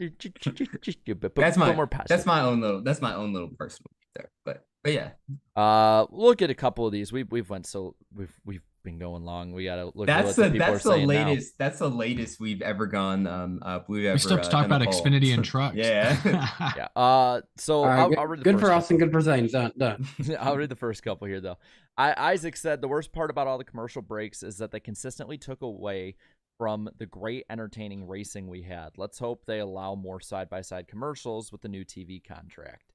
Tank Slapper, he said, it's a shame the race ended under a caution, but we as NASCAR fans have to accept that safety should be paramount. And that crash definitely deserved a caution. Dude, Larson straight up just hit the wall head on. So, yeah. No, Keselowski, too. They just blasted it. Mm-hmm. Arco 8000. Ricky Stenhouse Jr.? Really? Wow. What a race. That was unexpected. Hopefully this can start a season better than last year's. The way he just said that, like, really? Like, he won? Really? Hey, I'd take Ricky Stenhouse Jr. because I heard someone say, well, at least it wasn't a Logano win. I'm sure a lot of people had said that. Let's see. Going down. Bobby here said the racing overall was really good. Happy for Stenhouse. He deserved this with how well he's run in Daytona 500s. fun race. Kind of reminded me of old school Daytona. Yeah, the handling part, definitely. Yeah, definitely. Now let's go down to the bottom of these over 400 the good comments. ones, Bottom of the barrel. the bottom beaters, the bottom dwellers. We're gonna be scraping the bottom of the barrel here. Yep. If I can get there, there's so many Down comments. to the gutters. Get down to the gutters of the comment section. I love the gutters. Get your head out of the gutter, Jared. All right, I want to preface every time I read these. These are not my thoughts. I'm only just trying to get both sides of it. And anyone who takes this out of context, I will put this disclaimer up like the end of a damn NASCAR broadcast. All right. Let's see. We'll go with the last 3 instead of 5. That way I can vet it easier. There you go. The race went to bleep after Suarez ran out of talent, Byron wrecked Dylan, Pastrana being an idiot and wrecking the field. I am so pissed off. Hopefully Byron and Suarez never win again. Whoa. Oh my God. Whoa. That was not me that said that. I just wanted to Dang. It's so hard. Wow, that was a harsh one. Hope he never wins again. Jeez. Joshua, Sassy. but you know what? It could have been worse. So, Yeah. but Joshua. I think the fact that it wasn't worse is what makes it hit a little harder. Like that's why I'm like, whoa, like he's got a point. Joshua gets straight to the point. Oh, It was terrible, as always said. well, yeah, that's kind of two completely different comments in a row. Yeah, there. 2 totally ones. All right, what's the third one? The third one's from Hollywood Kevin, who said, Hi, Kevin. another, this is going to be good. Get the memes ready, baby. Another manufactured finish, another manufactured winner. NASCAR is so scripted. It's more scripted than professional wrestling. What? Here's to 75 years, NASCAR. Hope you keep the manufactured BS for years to come. And then there's a couple responses, and the first response is, if it was actually scripted, Kyle would have won it. It was his race. Yeah. And Junior would have been an 8-time champion by now if it were actually scripted. And also that just sounds like bait to me. Yeah. It's funny. It's funny. Another big but comment. I always find it fun watching people's fun comments. I'll just say that. Ricky Stenhouse when he sees the script to this year's Daytona 500. Woohoo! I'm gonna go do some pull-ups. He was celebrating. Yeah, he was celebrating. He's like, "Yep, those little pull-ups, that was improvising. That wasn't in the script, so he added that himself." Hey, but, he's breaking the NASCAR stereotype. That's a bunch of just fat rednecks. Oh you know, yeah, just driving athletes. circles. They eat their Dunkin' Donuts and blah blah blah. Just driving circles here all the time. Yeah. Breaking one I didn't know stereotype Dunkin' one Donuts day. was part of it, but okay. Dunkin' Donuts lost Suarez as a sponsor. Yeah. You could have at least got on a car because of that. See, the reason I said Dunkin' Donuts, I had this freaking like avocado thing. It was so good. I went to Dunkin' Donuts at the airport the other day and had like the worst breakfast sandwich I've ever had in my life. So I'm not really feeling Dunkin' Donuts right What now. was it? Which one was it? Oh, it was just like an egg and bacon. And Oh, cheese that's sandwich, but why. it was That's like, your problem. That's but why. well, it's like that. You get that anywhere, and it's just fine. It was good, but Yeah. this was like terrible. The egg was burned. The like cheese tasted stale, and the bacon was rubbery. Oh, I I had appalled. I had one of those Saturday. Mine was fine. So Yeah, Oh, same man. here. Busch But- Intercontinental Dunkin' Donuts. You need to do better. But no, so sorry for the random ad placement there, but that'll do it for another edition of the famous Iceberg Poll on the NASCAR Weekly Podcast. Oh my gosh, we still have 2 more races to talk about. We can go quick through Xfinity, 'cause We we can really- get them. Yeah, we can get. We really just have to through. focus on the finish. What Yeah. happened to Junior Motorsports there? Oh, I haven't implosion. watched. Oh, I've not listened to / watched Dale Jr.'s podcast, so I know he Neither covered have it. I. I don't know what his reaction was Yeah. yet. I haven't watched it yet, but yeah, I don't know. It was bad. It was rough. Look, I don't know what the 7 was doing there. I mean, like that finish was reminding me of the 2000 Daytona 500, where out of nowhere Johnny Benson gets the lead and he has to hold off like 5 or 6 Fords. Not gonna happen. The Fords all freight trained him on the bottom line and they left him out to dry. And then within 1 lap, he went from P1 to P12. That's what teamwork. That's what teamwork will do for you. And Austin Hill was in a similar situation. I mean, at this point, I feel like Austin Hill is the best super speedway racer in the Xfinity Series. He We saw that last also year. had a ridiculous car though. Yeah, Like, that car was good. Man, he's won like perfect.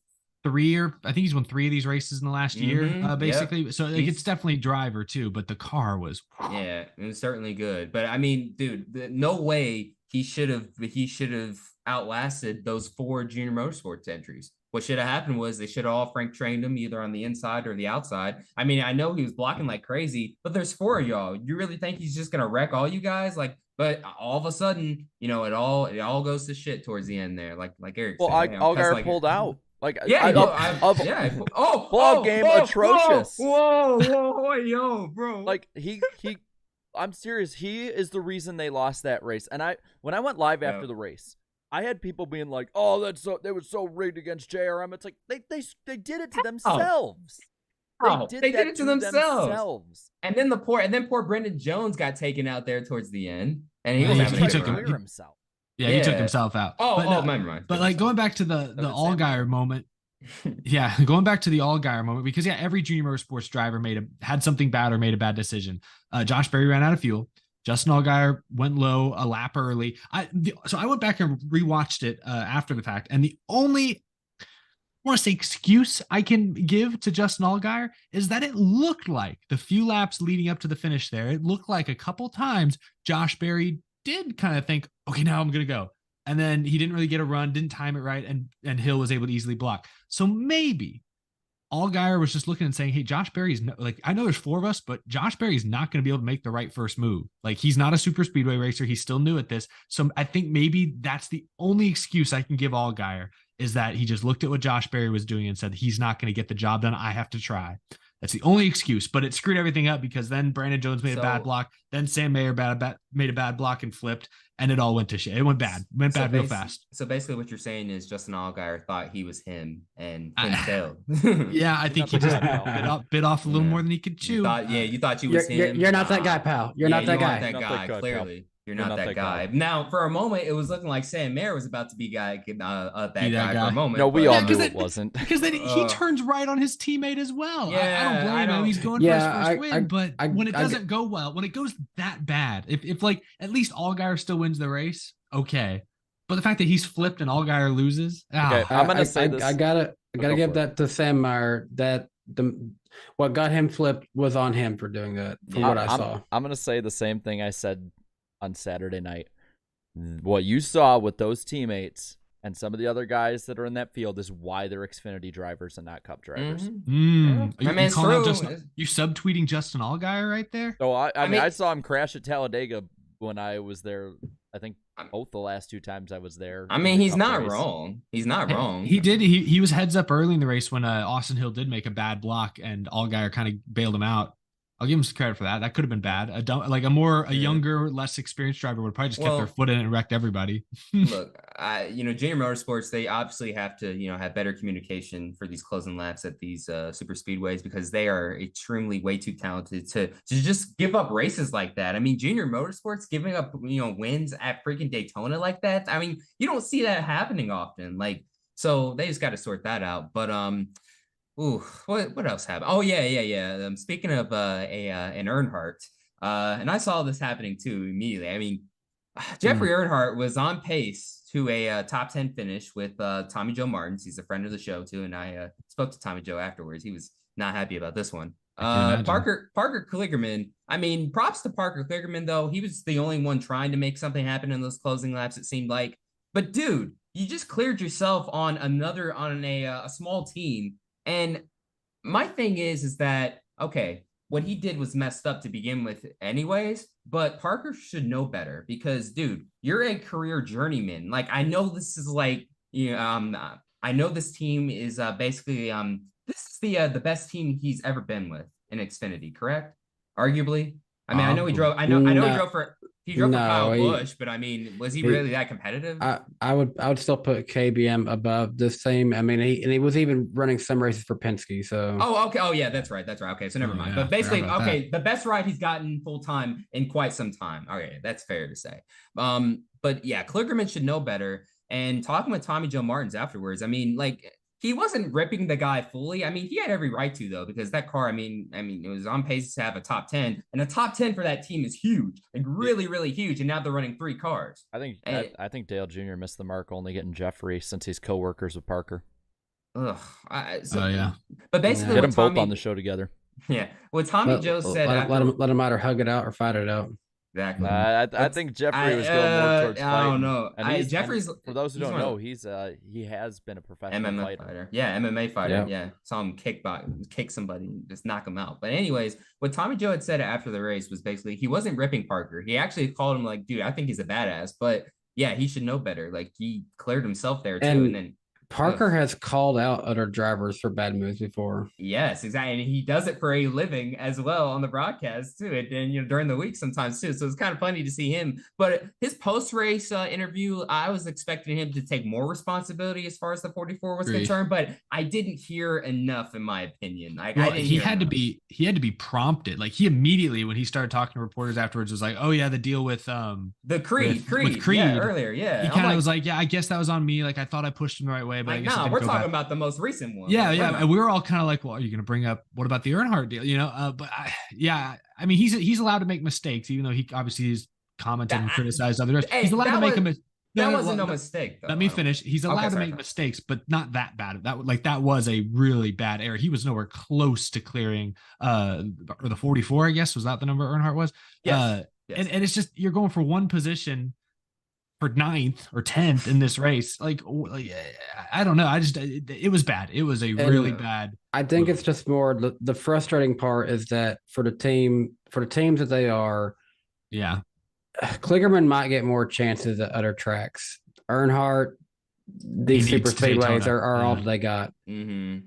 Fortunately, they have more of them now, thanks to Atlanta and Talladega and another Daytona race. So yeah, I mean those are rare though. I mean it's rare opportunities for him. So I mean, yeah, I understand. But the post race interview was funny with Toby Chrissy though, who was like, "Hey, hopefully he won't end up in the back in the care center." I'm just gonna say this: I vote anytime Parker gets into an incident with another driver that week. That driver gets to go on to Parker's show on his NBC Sports show, and that's fair.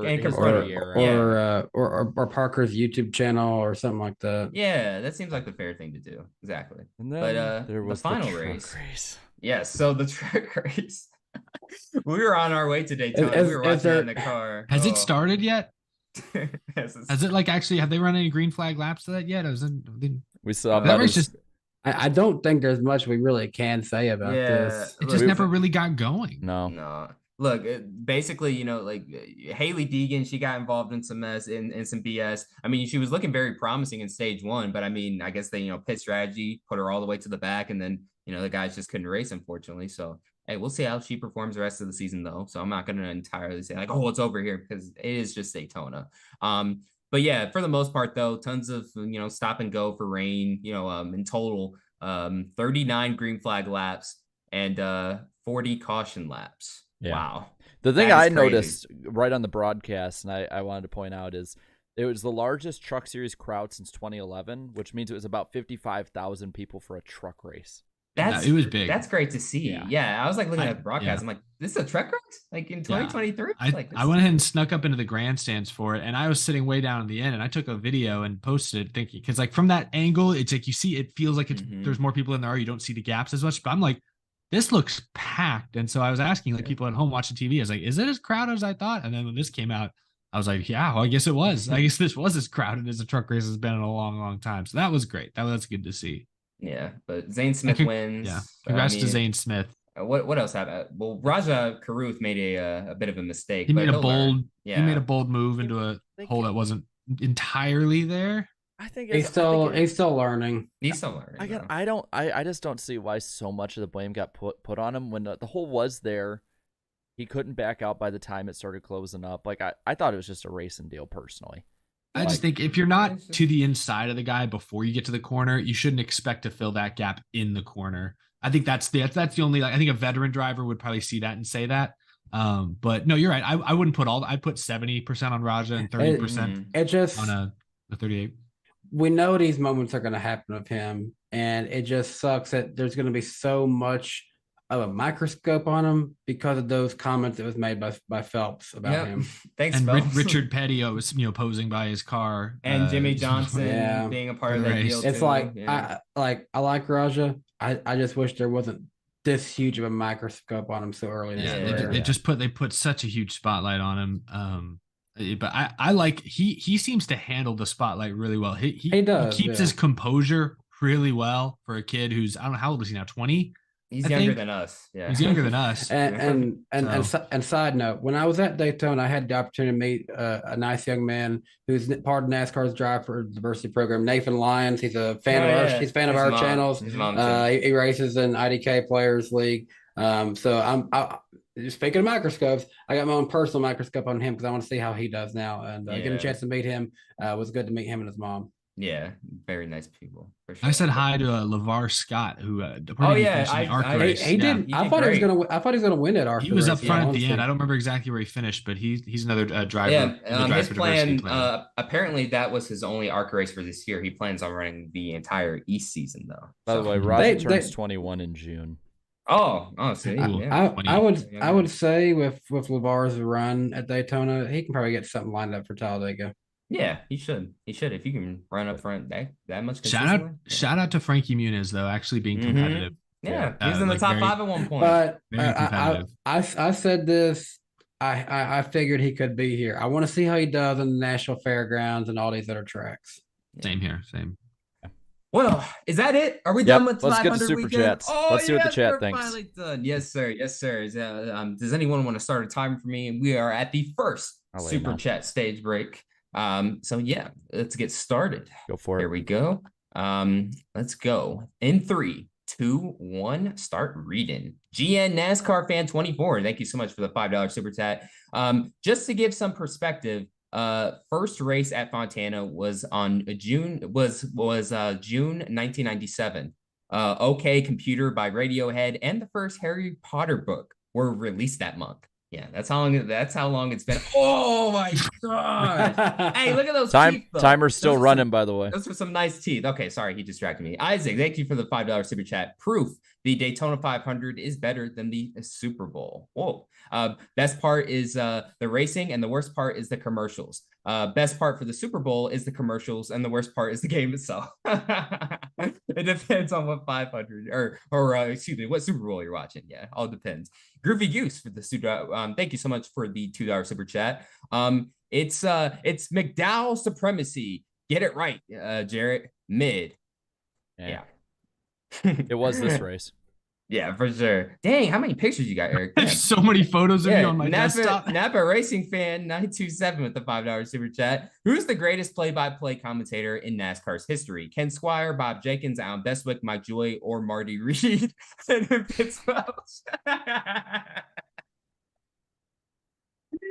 he's got a tire situation. Oh, they make contact. Stenhouse got it.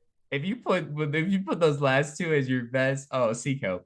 Alex, thank you so much for the $5 super chat. I'm going to the Darlington throwback races. Anyone else going? No, but have fun. Have fun though. Have fun at the race. Yeah. Hunter Nixon fishing with a $10 super chat. Good Daytona 500, in my opinion, better than last year's. Sad my guy Harvick got crashed towards the end, but that's Daytona. Congrats to Stenhouse Jr. Yes, sir. And Dislocation with the $10 super chat. Season 6, let's go, baby. Yep, you know it. But the ratings were poor, and I just think it's a branding or promoting issue.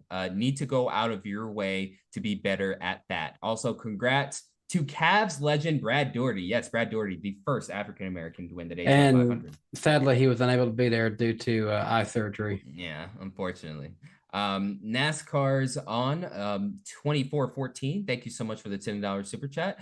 Can Fox do what ESPN and NBC do with side-by-side views with big event NASCAR races? Can NASCAR fix safety from the scary Kyle Busch dual wreck? Also, Daytona 500 qualifying earlier instead of 8 p.m. Eastern time. Yeah, there's a few tweaks they can make, perhaps. Yeah, there's a few. Nothing's perfect. And once again, GN NASCAR fan 24 with the $2 super chat. We need bumpy Daytona from the 2000s back. I do miss that. It's slowly coming back. You give it time, more weather. When did they repave it? 2009, 10? It was 2011. 11. Yeah, 11. Yeah, 10 to 11. Yeah. Okay. But yeah, that'll do it for the first super chat, the first super chat stage break on tonight's edition of the NASCAR Weekly Podcast. Thank you guys so much for watching.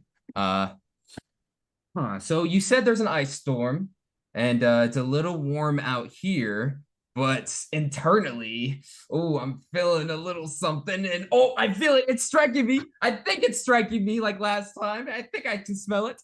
And it's the lightning round on the NASCAR Weekly Podcast. Everybody, Jarrett, what do we have on tap for tonight? 4 quick points. I think I can get through them all in like 10 seconds here. First off, Chase Elliott's now a member of the Coca-Cola Racing family, fitting for the Georgia boy. He said he had to try it first. Don't remind me. NASCAR and Toyota had a display at the Chicago Auto Show this past weekend, and we're promoting it. And I think they sold out or got rid of all the flyers they had.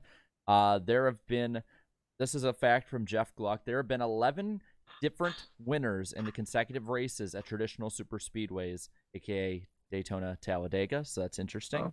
That is interesting. 2311 earlier today had said that the long-term plan, whether it's 24, 25, or onwards, is to expand the team and grow it to 3 or 4 cars full-time. And the Dover Cup race is going to be the Worth 400. That's all. I'm laughing. I'm sorry. I'm laughing at Crash the Hedgehog says, Bumpy Daytona is here. Just ask Connor Daly. That's a good one. Already tested it. It feels bumpy to me, guys. I don't know what you're talking about. What did they Is it supposed to feel like this? No, you know what his car was the equivalent of? The NASCAR equivalent of, hey guys, you want to go fishing? Let's go fishing, guys. Oh my God. Is that it? Is that all? Is it? Oh my goodness. That was a flash flood. Yeah, that was a flash flood. You again. Oh my goodness. But that was the quickest round on the NASCAR Weekly Podcast. And now, back to the show. I just love how his radio voice is still going to peak out no matter what. I'm trying, to do guys. ASMR voice next. All right, hold on. Let me try it. And that'll conclude the lightning round on the do NASCAR that one. Weekly Podcast. Yeah, okay. do that one, I'll do start that. doing that from now. Sounds like you're that is radio voice. Sounds There like you you're go. reading an audiobook to me. Okay, Harry, anyways. did you put your name in the goblet of fire? He said Dumbledore calmly. asked calmly. Heard you put your name in the goblet of fire. I did not comprehend anything that Jared just said. It's just like the movie. Oh my gosh. Ivana Kadabra. Anyway, so anyway, yeah. My favorite actress. Side note, if I want to mention one thing that wasn't in the lightning round, I just want to say, as a cat dad, condolences to the Almondingers about their cat, Mr. Tickles. By the way, I just had to say that. Yeah, sad news. Hopefully, best wishes to them. Yeah, sad news for them. But I know we were talking about commercials, but sorry guys, if we have our very own commercials. I know. Sorry guys, but We're y'all know the deal. hypocrites. Y'all know the deal, man. Hey, we gotta get paid too. We gotta eat. You're not paying my bills. We gotta eat. Who is it? Yes, well, thank you to the fine folks at Lionel Diecast. Lionel is the official diecast of NASCAR. Pre-order your favorite drivers 2023 next-gen diecast now at lionelracing.com, at lionelracing.com or any authorized Lionel retailer. So we're only one of us gets to show a diecast. I figured I'd make it a very special one. This is for all the Chase Elliott haters. Yes, he is a champion. You have to respect the fact he is a champion, and he's finished in the top 10 every year since being in the Cup Series, so he doesn't suck. I know you guys love hating on him, but he's really good. But this edition, I love this championship scheme because it's very unique. Got the Napa and stuff, but also the year he won the championship during the 2020 season. But oh my goodness, look at that! Whoa, you wasn't expecting that, was you? Yes, I was. I already knew what that was. Yeah, well, if you have it, yeah, you was expecting it already. But obviously, Chase Elliott is the son of NASCAR legend Bill Elliott. Bill Elliott is also a former Cup Series champion back in 1988. So, in honor, they wanted to do a little tribute scheme, infusing both of their cars. And I do like the detail where, it's just, 2020 rims and then obviously his old Ford rims from back in the day. But yeah, so one of my favorite diecasts. And again, this is one of the many diecasts that Lionel Racing has to offer. And also make sure don't miss the latest NASCAR Authentics wave at a Walmart near you. Thank you, Lionel. And side note, a lot of us got to meet Carlene. She's kind of the voice behind all the Lionel Racing social media posts. So it's good to meet her this weekend. Yes, it was. And one final time, thank you so much to the fine folks at Lionel Racing for supporting the NASCAR Weekly Podcast and the Out of the Groove Podcast Network. Thank you. Trackhouse. Okay, so this is the only other story we have to talk about until we get into the Auto Club preview. But hey, Trackhouse stability, a lot had happened since the last show. Actually, the following day, Trackhouse secured. They actually extended Ross Chastain to Trackhouse for quite some time. Both drivers will be locked in until 2025. Eric, I'll start off with you. What has Trackhouse got cooking, man? I mean, what do you think about this? I mean, now that we know their drivers are locked in, I mean, is this team destined to become a Hendrick Motorsports type team with this stability? I mean, like Hendrick, they do have stability, and that is key. Drivers like Daniel Suarez and Ross Chastain, this is kind of new for them, especially since they got into the NASCAR ranks, or at least especially until they got into the NASCAR Cup Series. It's a slightly risky move for both sides. Because if we look at Daniel Suarez's Cup career, he's had, I'd say, one objectively good season, and it was last year. If we look at Ross Chastain's Cup Series career, I know he hasn't really been great equipment, but he's only had one good, granted, it was a very good Cup Series season. And if we look at Trackhouse, which is a very new team, still a newborn baby, wouldn't even started preschool if it was a child. They've only had one good season. I think they're going to have a lot of great seasons because I think the next gen, I think they're one of the teams that bought into the next gen, the idea of the next gen early on. And I do think they're well equipped. I think they have powerful partners. I think they've obviously done a great job selling their drivers. So I think they're going to have the funding. I think they've already proven they have the personnel. They're able to adapt quickly. So I think this is going to work out for everyone. But, it's not quite like Hendrick. You mentioned Hendrick, where Hendrick, they have decades upon decades of a proven track record, different drivers coming in, coming out. They rarely miss a step. They might miss a step for a couple of years here, like they did around 2017, 2018, but it won't last long. Trackhouse, I think they're built for the future. I think they'll be a contender for many years to come. I'm more confident in Ross Chastain than I am Daniel Suarez at this point. So it's a little risky. It's a little risky for both parties. I think Suarez does a lot of good things for that team, especially from a marketing standpoint. Can he deliver on the track like he did last season consistently? I'm not 100% convinced just yet. My thinking with how both of them are in for the relative long term, especially long term for the way NASCAR, free agency has been recently, is now they finally have both with the stability and security. They finally can build. They can build upon what they had. You don't have to have that lingering question of when are you going to sign the contract? Is somebody else asking you? What about Stuart Haas? What about Hendrick? What if even though he signed for forever that they've traded the driver the 48 because everyone will keep bringing it up? Why not? What if you swap cars? What if you do that? Nope, nothing. They're locked in. So now, I think at this point it's just a matter of building upon what the foundation they've made.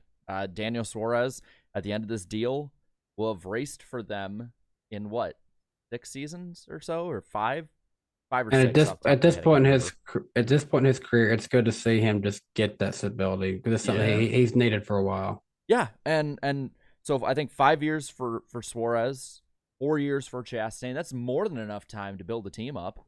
I mean, there's probably been more famous duos of owners and teams and drivers who haven't lasted that long. So I'm excited for what's coming up with them. For a while, Suarez's career was worse than Tennessee Vols keeping a football coach because he went through 4 teams in 4 years from 2018 to 2021. He was running through teams like water, man. It just, everyone was trying to sign. I like that analogy.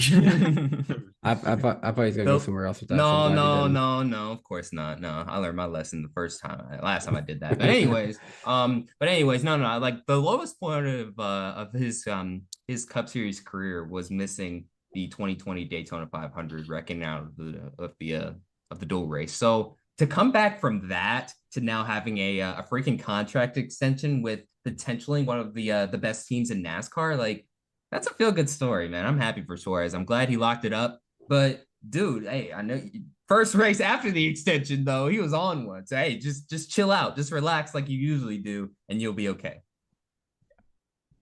But I agree. Damn, but that's it. Is that it? That's about all we can talk about. The news is almost a week old. It literally broke like the morning after the podcast. Yeah, that is true. Mention it. Yeah, good to cover all of our bases. Well, I think there's something else that needs to be mentioned, Eric. Oh yeah, Absolutely.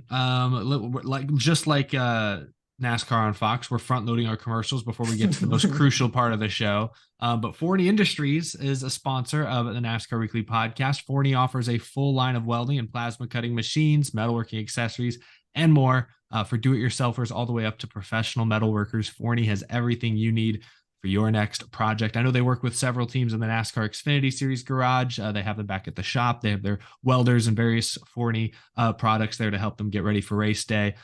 So it's really cool to see that brand so heavily involved in NASCAR, both at the team level, also in the media level, the podcast level with us. So be sure to support them. Shop Forney's top of the line products online at forneyInd.com or at an authorized Forney dealer near you. And the link, I believe Darian has it. Yeah, I see it down in the description below. Yes. Yeah. All right. Well, it's the end of an era this weekend. Auto Club. They keep saying that. I don't know. This is like the Hey, third last Auto Club race ever. I don't know. We keep hearing it. We keep hearing it I don't know. It could be, it could not be. I'm not sure. Maybe the 48's going to come out swinging and say, I thought I handled you already. Yeah. But anyways, Auto Club Speedway potentially, like Eric said, for the third year in a row. But this is potentially now the final race on the original configuration. And I'll just say this before we get into the other info. I know some of y'all are like, oh man, they shouldn't get rid of the track, but listen here. We've asked for short tracks for years, right? And it took Auto Club a decade and a half to become enjoyable. I don't want to go through another 15 years again through another repave. I don't think it's worth it. IndyCar doesn't race there anymore. That's basically what that's one of the reasons Auto Club was 2 miles long. It was meant for Indy cars. They don't race there anymore. I say we just bite the bullet, enjoy the final Fontana weekend while you can, because the short track I feel like is coming. And once the short track is here, I think the fans will fall in love with it. We just have to bite the bullet right now and just enjoy this weekend. So I just wonder, like, by a show of hands, who here actually believes that in 2026 we will be racing on a short track where Fontana currently sits? One reason. Okay, what's the reason? They want the finale in California in that LA or LA-ish market. Yep. And That's NASCAR fair. owns it, just like they own Phoenix. They talked about 25, 26 is probably when they're going to move the finale. It lines up pretty well.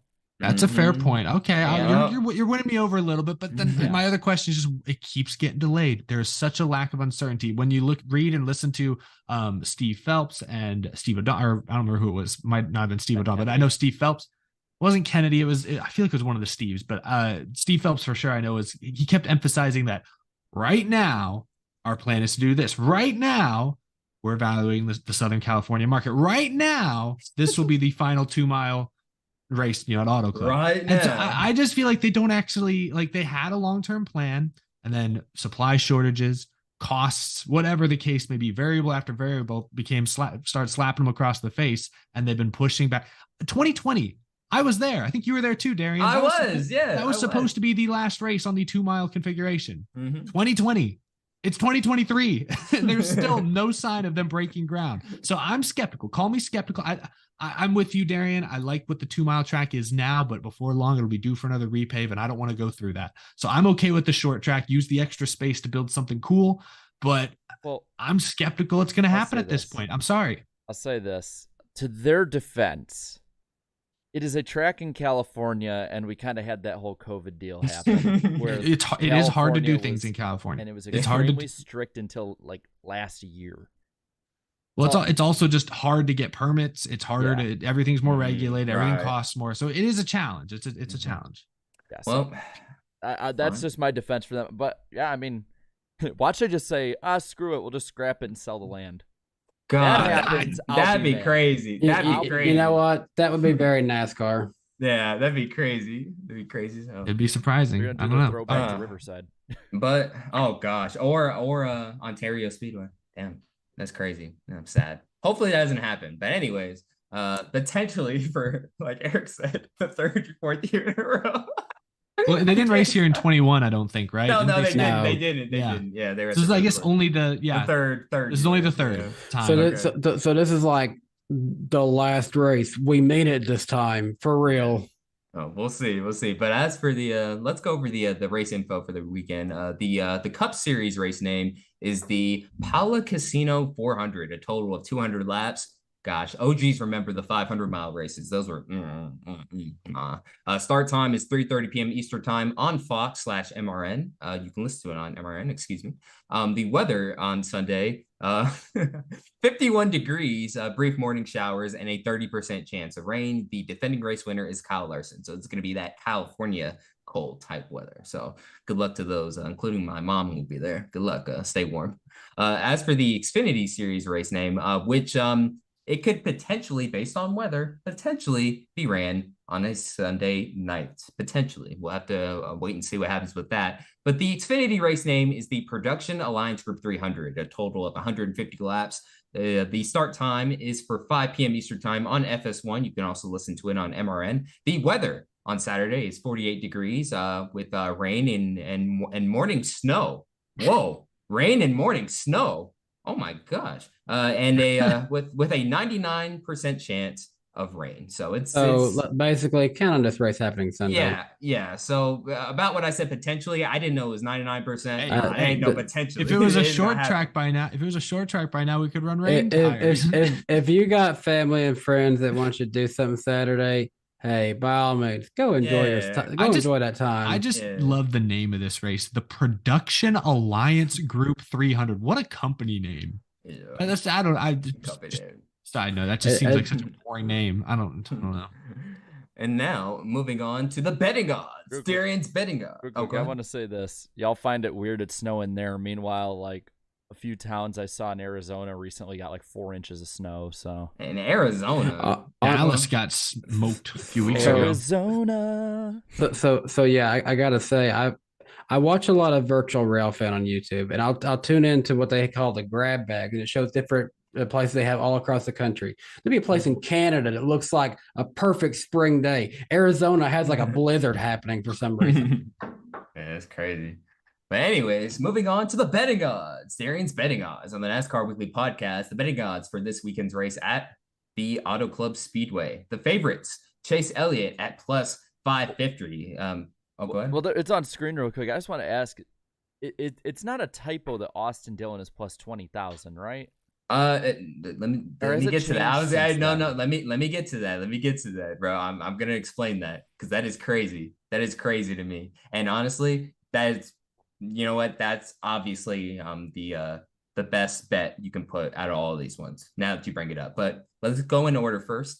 Chase Elliott at plus 550, Kyle Larson at plus 650, Ryan Blaney and Danny Hamlin plus 1,000, Ross Chastain plus 1,200. As for the best of the rest, Kyle Busch and Joey Logano plus 1,300, Christopher Bell plus 1,400, Tyler Reddick and Martin Truex Jr. at plus 1,500. And now to the underdog segment. Danny, you're gonna love this. Alex Bowman is plus 3,000, so I'd put like $5 on him to win. Chase Briscoe is plus 3,500. He was leading some of this race last year, and so was Ricky Stenhouse Jr., now the defending Daytona 500 champ.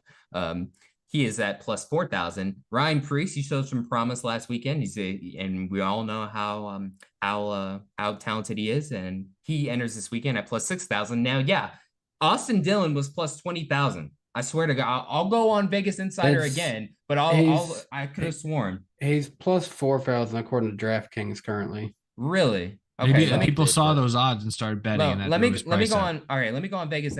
Oh, okay. Now they changed it. Okay, I swear to God, it was 20,000 on Monday. That's when I put it in. I swear to God, there was no typo. Hold on, let me go down really quick. All right, so he has the same as Ricky Stenhouse Jr. So they've changed it since then. Well, actually, hold on. No, the website messed up. So on here, they actually have him listed twice. They have him at 4,000, but then at the bottom they have him at 20,000. I think the 20,000 was supposed to be Ty Dillon. Maybe. Probably. Yeah, maybe. I would believe that one. Yeah, maybe that's the case. But then I also see Ty Dillon at 20,000 here too, as well. Then I think that's what's happened. Yeah. Take the bet, blame the house. But hey, he's still plus the 4. House always wins. He's still plus 4,000 though. That's still some pretty good odds. And Austin Dillon, he finished second here last year. I'm going to answer a question from. He might have. Yeah, I'm going to answer a question from Tanner Buckley, and I guess his odds have went down a little bit. According to DraftKings, Alex Bowman is a plus 2,000. He said, "What if I put $5 in him? What would I win?" That would bring in $105. So you'd make a profit of 100 if he won. Yeah. All right, but yeah, those are the betting odds. Sorry for the He confusion. did. It was a bit of a Good typo. memory there. Good memory there, Darian. He did finish. Austin Dillon did finish second last year in this race. There you go. There you Good go. job. All I Yeah, remember like was that. Larson and Elliott door slamming. That's all I remember from this race. And before And we Suarez going low instead of Yes. protecting the high line. Yes. And before we move on to the to our famous picks on the NASCAR Weekly podcast, we have to give an update on how the NWP fantasy leagues are doing. So in the top 5 of the first official NWP fantasy league, in first with 197 points is Reki. Good name. Second is how do you say this? SDUBAY09. Okay, so You are the one who's in second. Just whoever you are, you're in second. Yeah, sorry, I can't. Sorry. Yeah, you're basically in P2. Keegan Snyder is P3. Team Rhonda is P4, and rounding out the top 5 is Aaron 17. I'll learn how to say your name eventually. I'm sorry. And as for the second league, let me pull that up. The NWP Fantasy League 2. In first place is Natty City Racing. Second is Raphael 88. Third is Lava Dilly 1. That's a cool name. Yeah, Dilly. Fourth is A_Winslow 1998. And rounding out the top 5 is the Outside Line. So thank you guys so much for playing the first week. Good luck this season. And I'll pick us up really quick on this one. The pick points, and I'll put up the pick point system while we're doing this, and I'll read them off. So the pick points at the moment, chat, are good for you because you have 31 points with the lead. Eric is second, -2. Me and Danny are tied for third with -11, but I did get that Xfinity win. And then Darian is in the back of the running in -12. And Darian got the Xfinity win too. Yeah, there we go. He didn't get any of the other one. Nope, not even close. Not even close, bro. Oh, it was looking like Kyle Busch for a moment. But so basically, there's 3 of us that are all kind of hanging out on the basement couch at the moment. But something about Eric in the something about, and it's too early in the season as well. But something about Eric in the chat just going at it together. I mean, I don't know what you guys. We're really gonna do this again, chat. Again. Well, I mean, since you're up now, why don't you give us your picks, Eric? Hey, do we really all have to go separate for this one? Yeah, we talked to I don't know. We'll let the chat get their stuff in while we explain why. Yeah. So yeah, we spoiler alert, we did debrief before the show. Our picks are not very unique in this respect. But I guess this guy, he did win last year, and now he's full time. Cole Custer. It was pretty simple, yeah. Pretty much we all picked Cole Custer. I'm up next. I could give my rationale. Last year I watched the race and Cole Custer. Yeah. He has unfinished business. He's back for no mercy, Cole Custer. Hey, I remember me and Danny, we were at that what was it, the Applebee's, and like we thought the race would end early, but then it went on forever. And hey, he still won. He was extremely dominant. So it has never been more clear that the chat is agreeing with us. Put him down. All right, we're all tied. I was watching the delay. They even started typing that before we began making our picks. Like before I said anything before it. That's wild. That's funny. They already knew. Are we back last year picking who's gonna suck? When was the last time Cole Custer was? I guess maybe the suck pick. When was the last time Cole Custer was a unanimous win pick? Never. Never on this show. Never. No, I don't think so. But who is gonna suck, Eric? Yeah. All right. Go ahead. I didn't really think about this one. I gave a lot of thought to my win picks, only for everyone to steal them. I will go Cindric. No real rhyme or reason. Where did he finish? Darian, do you remember where Austin Cindric finished here? 11th. Yeah, it was mediocre. Yeah, pretty. How do you know that, Jared? How did he was at least he was around there because he was the one that avoided Ryan Blaney when he crashed on the last lap. Hey Blaney, good job with that 8th place comeback this week. Yeah. We forgot to mention that. That was good. Yeah. I'm gonna go with the guy who just runs poorly in the 2-mile races, especially with the next gen car. I hate saying it. I'm wearing a shirt with the same color car as his, but I'm going Michael McDowell on this one. Yeah. McDowell supremacy this weekend. More like supremacy. Yeah, that sucked. That sucked. Move on. Move on. That's terrible. I'm But going with the guy that basically has nothing to gain right now because he's already won. Ricky Stenhouse Jr. Go suck it up this weekend, man. I actually like that pick. That's yeah. I like him as doing well, I should say. Well, I think I like him doing well this week. well, Eric, we have to agree on another pick now because Austin Cindric is also my who's gonna suck pick as well.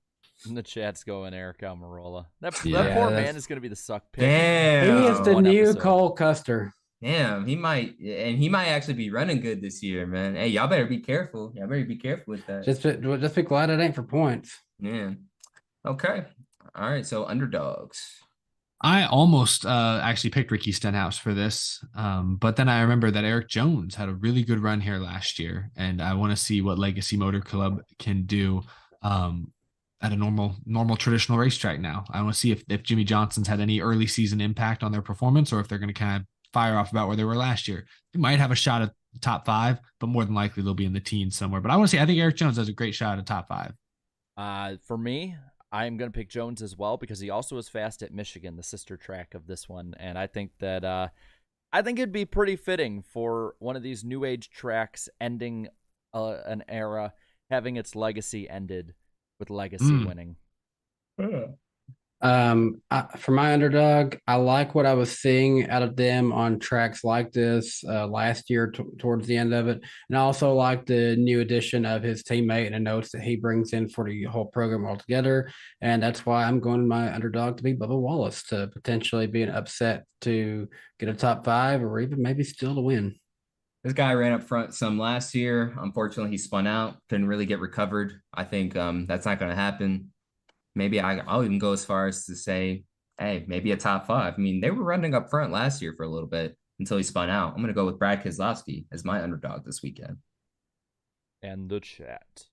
I saw a lot of 99s. Yeah, I think it's going Suarez. I see a lot of 99s. Yeah, you might as well just give him the Suarez. Yeah. Then take it over. I've seen a few for the 48, but I've seen more 99. Nah, you just give him I've 99. seen some 3s and 43s, but I think it's 99. Yeah, it was pretty quick. All right. And now for the main event. Who's gonna win? And who's gonna win at Auto Club, potentially for the 3rd year in a row, for the final time on the original configuration era? So this car last year was leading when it blew a tire, and that was kind of a theme for this car early in the season last year, especially, and even kind of later in the season. But it was a lot of high speeds, great runs, ended by part failures or tire failures. But I think with Kyle Busch behind the wheel, the 8 teams maybe not going to push it quite as hard. I think maybe they've learned at least from last year where that limitation is. Kyle Busch is going to win at Auto Club. You know, I was thinking about picking Kyle Busch. Good car, good driver, 4 wins there. Very solid pick. But I felt a little two-faced today and decided to go with the double 2, the 22 of Joey Logano. I think Joey Logano has a good track record here. Going to be running the Auto Club car. And how fitting would it be to have him, who was part with Kyle Busch of one of the most famous finishes in recent memory, the most famous Auto Club finish, get the victory? I think that it's going to be Joey. As much as I was hyping up the 48 to start, and I saw someone say that Alex Bowman would get 2 wins before any of his teammates got 1, I have to disagree because although he got it in more of a handed to him version last year, I think it'll be more of a dominant fashion, and I think Kyle Larson will win this race 2 years in a row. He's won here before last year, even in the Target car, he got wins here at Auto Club, and I see Kyle Larson getting yet another win at Auto Club this weekend. Someone mentioned Jared just mentioned that the most famous finish at the track from 10 years ago. There was a one driver who had the worst end of that deal. It cost him his whole season. And you know what? We're coming up on the 10-year anniversary. He has some unfinished business to avenge the win that should have been his that day. Denny Hamlin is finally going to cross that check mark and win at Auto Club Speedway. He's ran good there before, but just hasn't been able to close the deal. Maybe it'll happen this weekend. Chat's pretty well split. I've seen a lot of Yeah. 8, a lot of 5, a lot of 48. I've seen a I'll lot of just- 45. 45 and 8 is the big one I've seen. I'll would get the put- poll ready. I would also Fi- put the fi- fi- 48 and the 5. 5 is definitely there a lot. Okay. A lot of 4s, 8s, and 5s. So so number 4, number 8, and number 5 for the poll. No, 48, Oh, 45, Okay. 5, and 5 8. and 8. Wow, so many combinations there. I know. Jeez. Okay. All right. So let's go in order. Okay. I can Kyle see how you got Larson. confused. Okay. Okay, Larson. Okay. 8. 8. All right. Then 45, 45. 48. Okay. All right. Perfect. Boom. We'll have the poll up. Who's gonna win? Oh, I gotta put the question mark. Grammar. All Hold on. right. Who's going to win? Okay, lightning for that. Okay, so while they pick that out, I will read off the rest of the super chats from you lovely, fine folk. Thank you guys so much for tuning in to tonight's edition of the NASCAR Weekly Podcast. Alex with a $10 super chat. Eric, I got to see you during Cup practice on Friday. Thank you for the time we met, and I hope you and the others enjoy those sketches. Oh, Yes. yes, This the was- guy, yes, the man, Yes. yes. I don't know if you got yours yet, Jared, but Alex, I made sure Danny and Darian got theirs. But Alex, a very talented artist, made a comment in one of our streams at the end of last year that he was working on these for each of us. He gave them to me at the track this weekend. Drew this really impressive Matt Kenseth championship car. I don't know. It looks outstanding. I made sure to take good care of it on the flight back, Alex, and I'm going to find a place for it in my studio. Do you still have those, Darian, or are they with me? I don't remember. Oh no, they're with you. I think I put them in your bag. I put them in like one of the suitcases. Okay, we'll find it. We'll find Yeah. it. I knew Danny it's would be there. the one that was most careful with it. But yeah, so I appreciate that, Alex. Really appreciate that. And then Man Dude 3 videos. Thank you so much for the $10 super chat. Not even 10 minutes in, and Eric's already cussed. Yeah, hey, when Eric cusses, it's for real. Like it's serious. Everyone Bad listens, influence. Just to give a little injection of energy and Can- degeneracy into the show. Can we end this poll and see another one with the 5 and 8 only? Yeah, we might as well. Yeah, that's pretty close. I'll do one more with the 5 and 8 really quick. And Need for Speed 5353. Thank you so much for the $2 super chat. He says chaos. Yes, indeed. Thanks. Indeed, chaos. Okay, I'm not even gonna put a question on there. I'll just put the poll there. There you go. Vote either the 5 or the 8 for the winner's pick. Jupiter Rain with the $2 super chat. Elliott struggle season starting strong. 2 DNFs. Oh, come on, man. Scott McNew with the $5 super chat. Hope you guys are having a great night. All this talk of the Fox broadcast and the commercials are inspiring me to renew my ticket for next year. Hey, NASCAR, you want more fans at the racetracks? Keep doing what you're doing, Fox. Spencer Purcell, thank you so much for the $17 super chat. That's obviously in honor of Eric Eastep, of course. When Eric talked about his pet peeves, it reminded me of the pet peeves song Dude Perfect did at one point. Well, thank you for sharing that, and thank you so much for the $17. Alex with the $5 super chat. When it comes to overtime, I'm gonna be like the Delks from Doctor Who. Daleks. Or Delks, yeah, thank you. From the Daleks from Doctor Who yelling, Exterminate. exterminate. That was best. This is how I knew I grew boy. up with parents that understood British culture. Yes. How many Doctor Who fans do you think there are in the chat right now? I'd bet a good amount.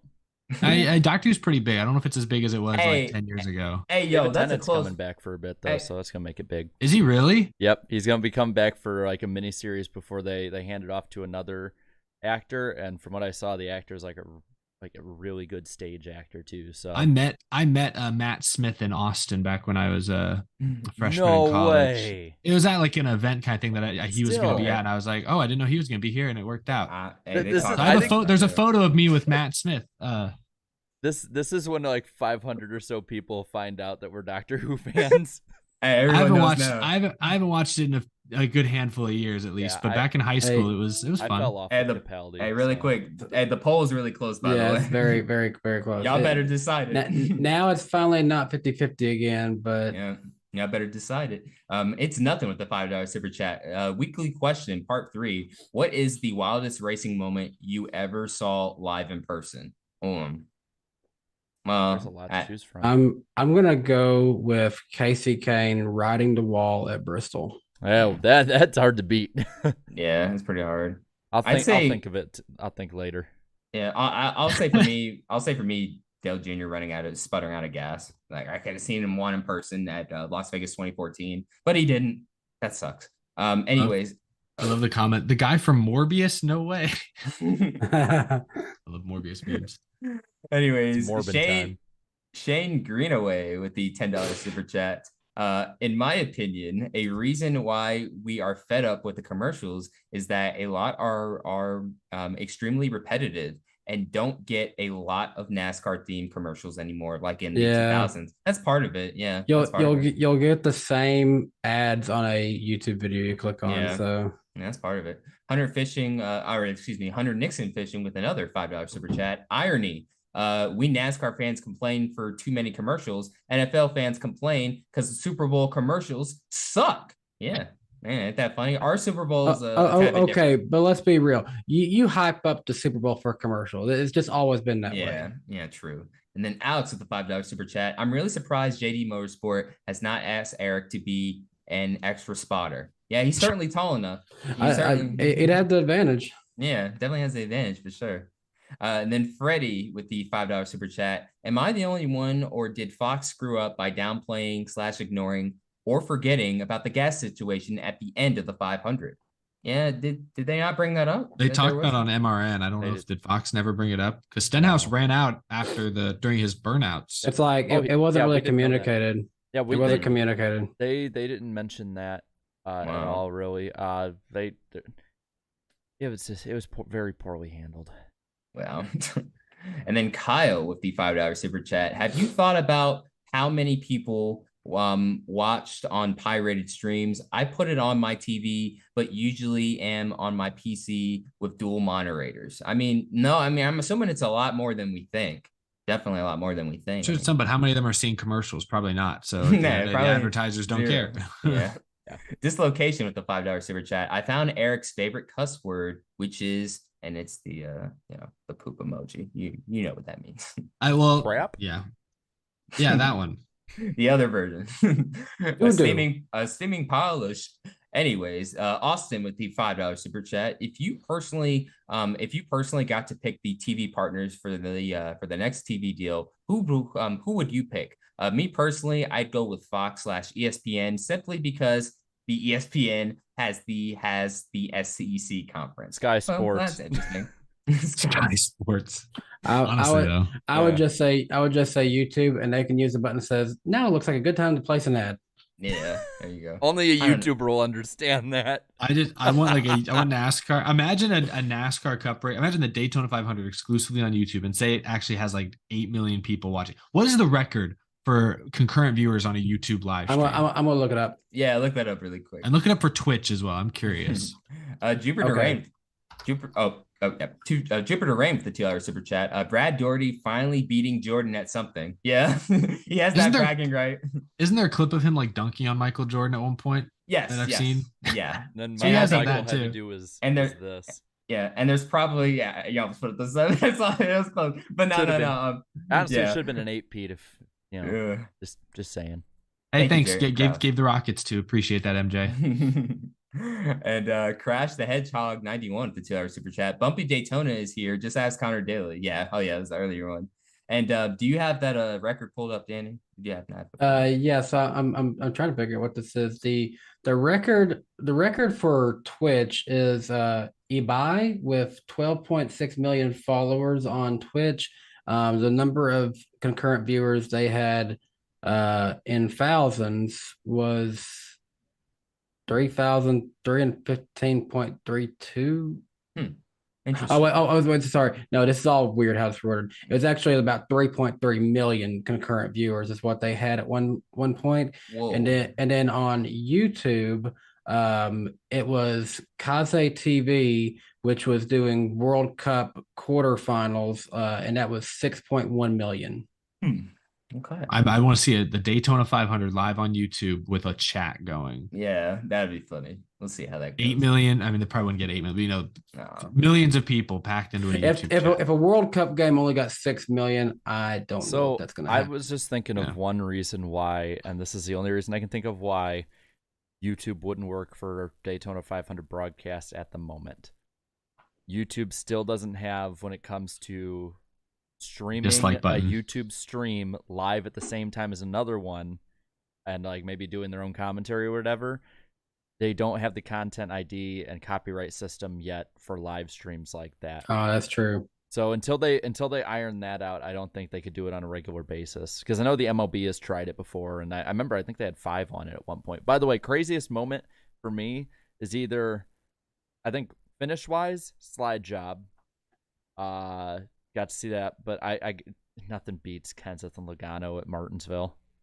Yeah. That was that was just it was so it was different in person, man. It was different. If you would have been there for the energy of everyone booing Denny Hamlin at 2017 Martinsville, that one was also really good. It seemed like I was watching on TV. I was I have to admit I was booing Denny a little, but I was a little biased at the time too. Got a few more super chats. IA, and then listed in parentheses in his name, it says onboard cam presented by Coke Zero Sugar. Thank you so much for the $5 super chat. Let's hope California weather can cooperate and send the 2-mile D-shaped oval out on a good note. Also, let me scroll over. Also, I'll like to I would like to thank my onboard chat sponsor for tonight. So a lot of sponsor jokes. Yeah, appreciate it, man. And jam_plays_games with the $2 super chat. This super chat is brought to you by Jam Plays Games. There you go. Little self-promotion there. Thank you, bro. Side note, the poll is still 50-50, and we've had it up for 9 minutes. I would say Okay. No. I would say give them until 12 minutes, and then whatever it is, just end it. See, I just say end at the flip a moment coin. one of them hits 51. Yeah, well, no, Okay, I'll let you know. Yeah, I had seen Larson at 51 last time, so as soon as it hits 51, I'm ending it. Okay. And then Ross Chastain, Ross Crashtain, and then in parentheses,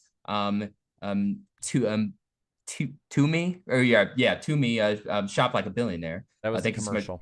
Yeah, oh yeah, that's right. Thank you for reminding me. Sorry. Thank you so much for the $5 super chat. While the consumer ratings were down, Daytona was still a great commercial success. This super chat is brought to you by Coke Zero Sugar. Try it first. Yeah. Napa Racing Fan 927. Thank you so much for the $2 super chat. Favorite Fontana race. Will the short track happen? The favorite Fontana race for me is 2013. Obviously 2013 for me. And short track, I think it'll happen this time. I will say, I remember watching 2015 IndyCar there. That was that was cool. Crazy. Yep. And then Jupiter Rain with the $2 super chat. Auto Club is the only track similar to Michigan. Keep it. Again, if you repave it, it'll take another decade and a half to make it watchable again. I'm telling you, you didn't grow up with it like some of us did in the early 2000s. And it was 500 miles too. So go watch some old races. You'll see what I'm talking about. Wasn't a fan back then, but it's going out on a good note, thankfully.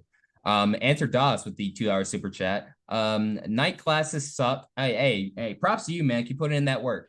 7 to 10 and have to get up at 4. Ooh, but hey, you know what?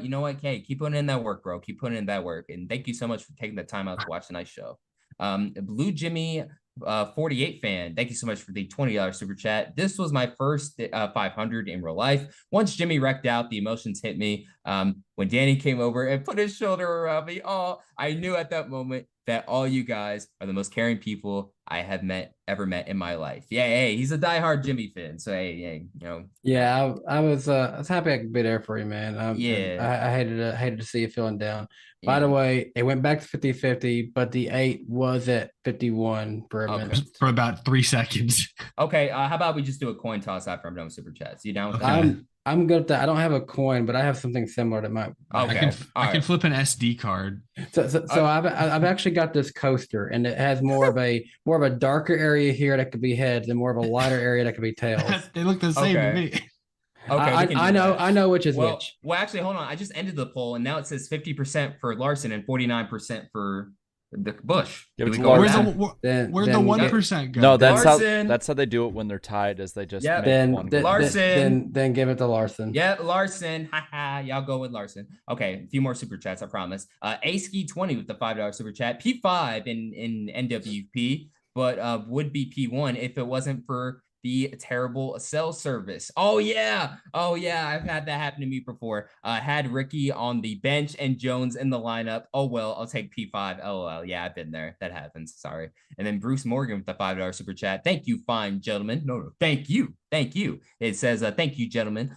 Really enjoy the show and appreciate the effort you put in. Looking forward to season 6. Thank you for watching. Thank you, Bruce. And then, Thank you. And then Napa Racing Fan 927 with another $5 super chat. How would you rearrange the schedule with no Auto Club in 2024?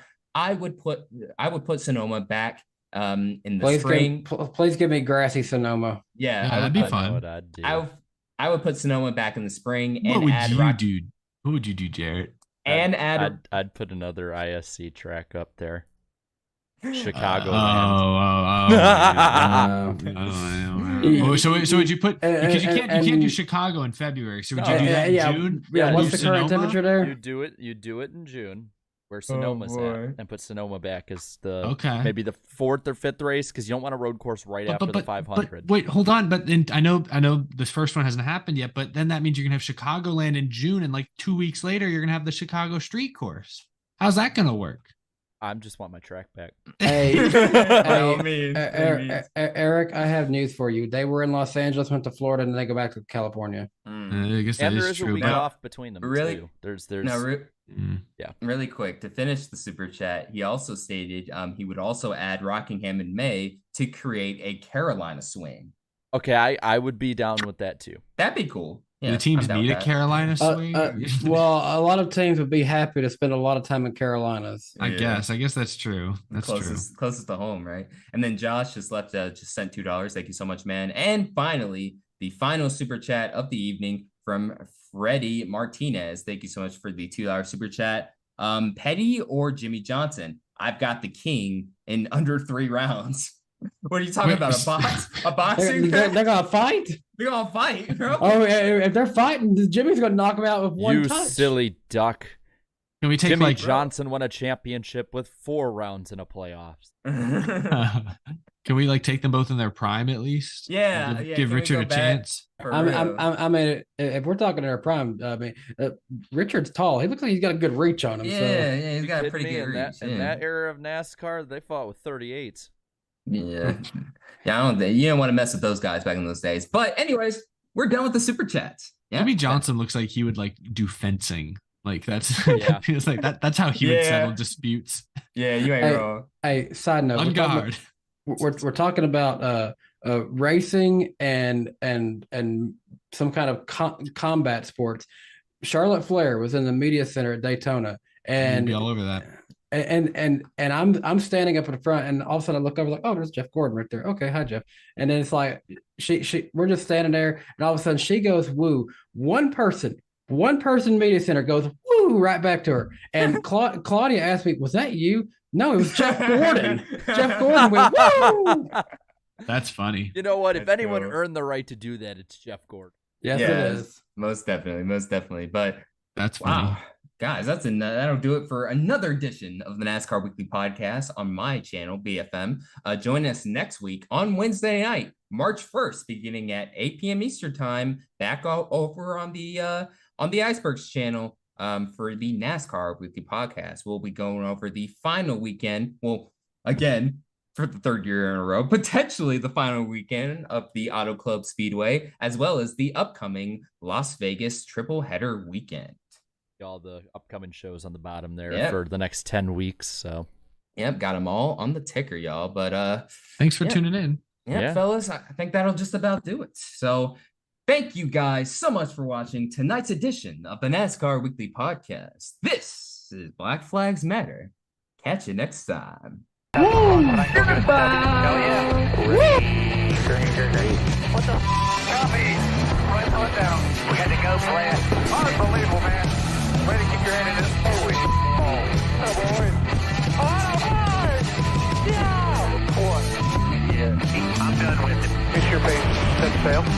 look beautiful. Doing great.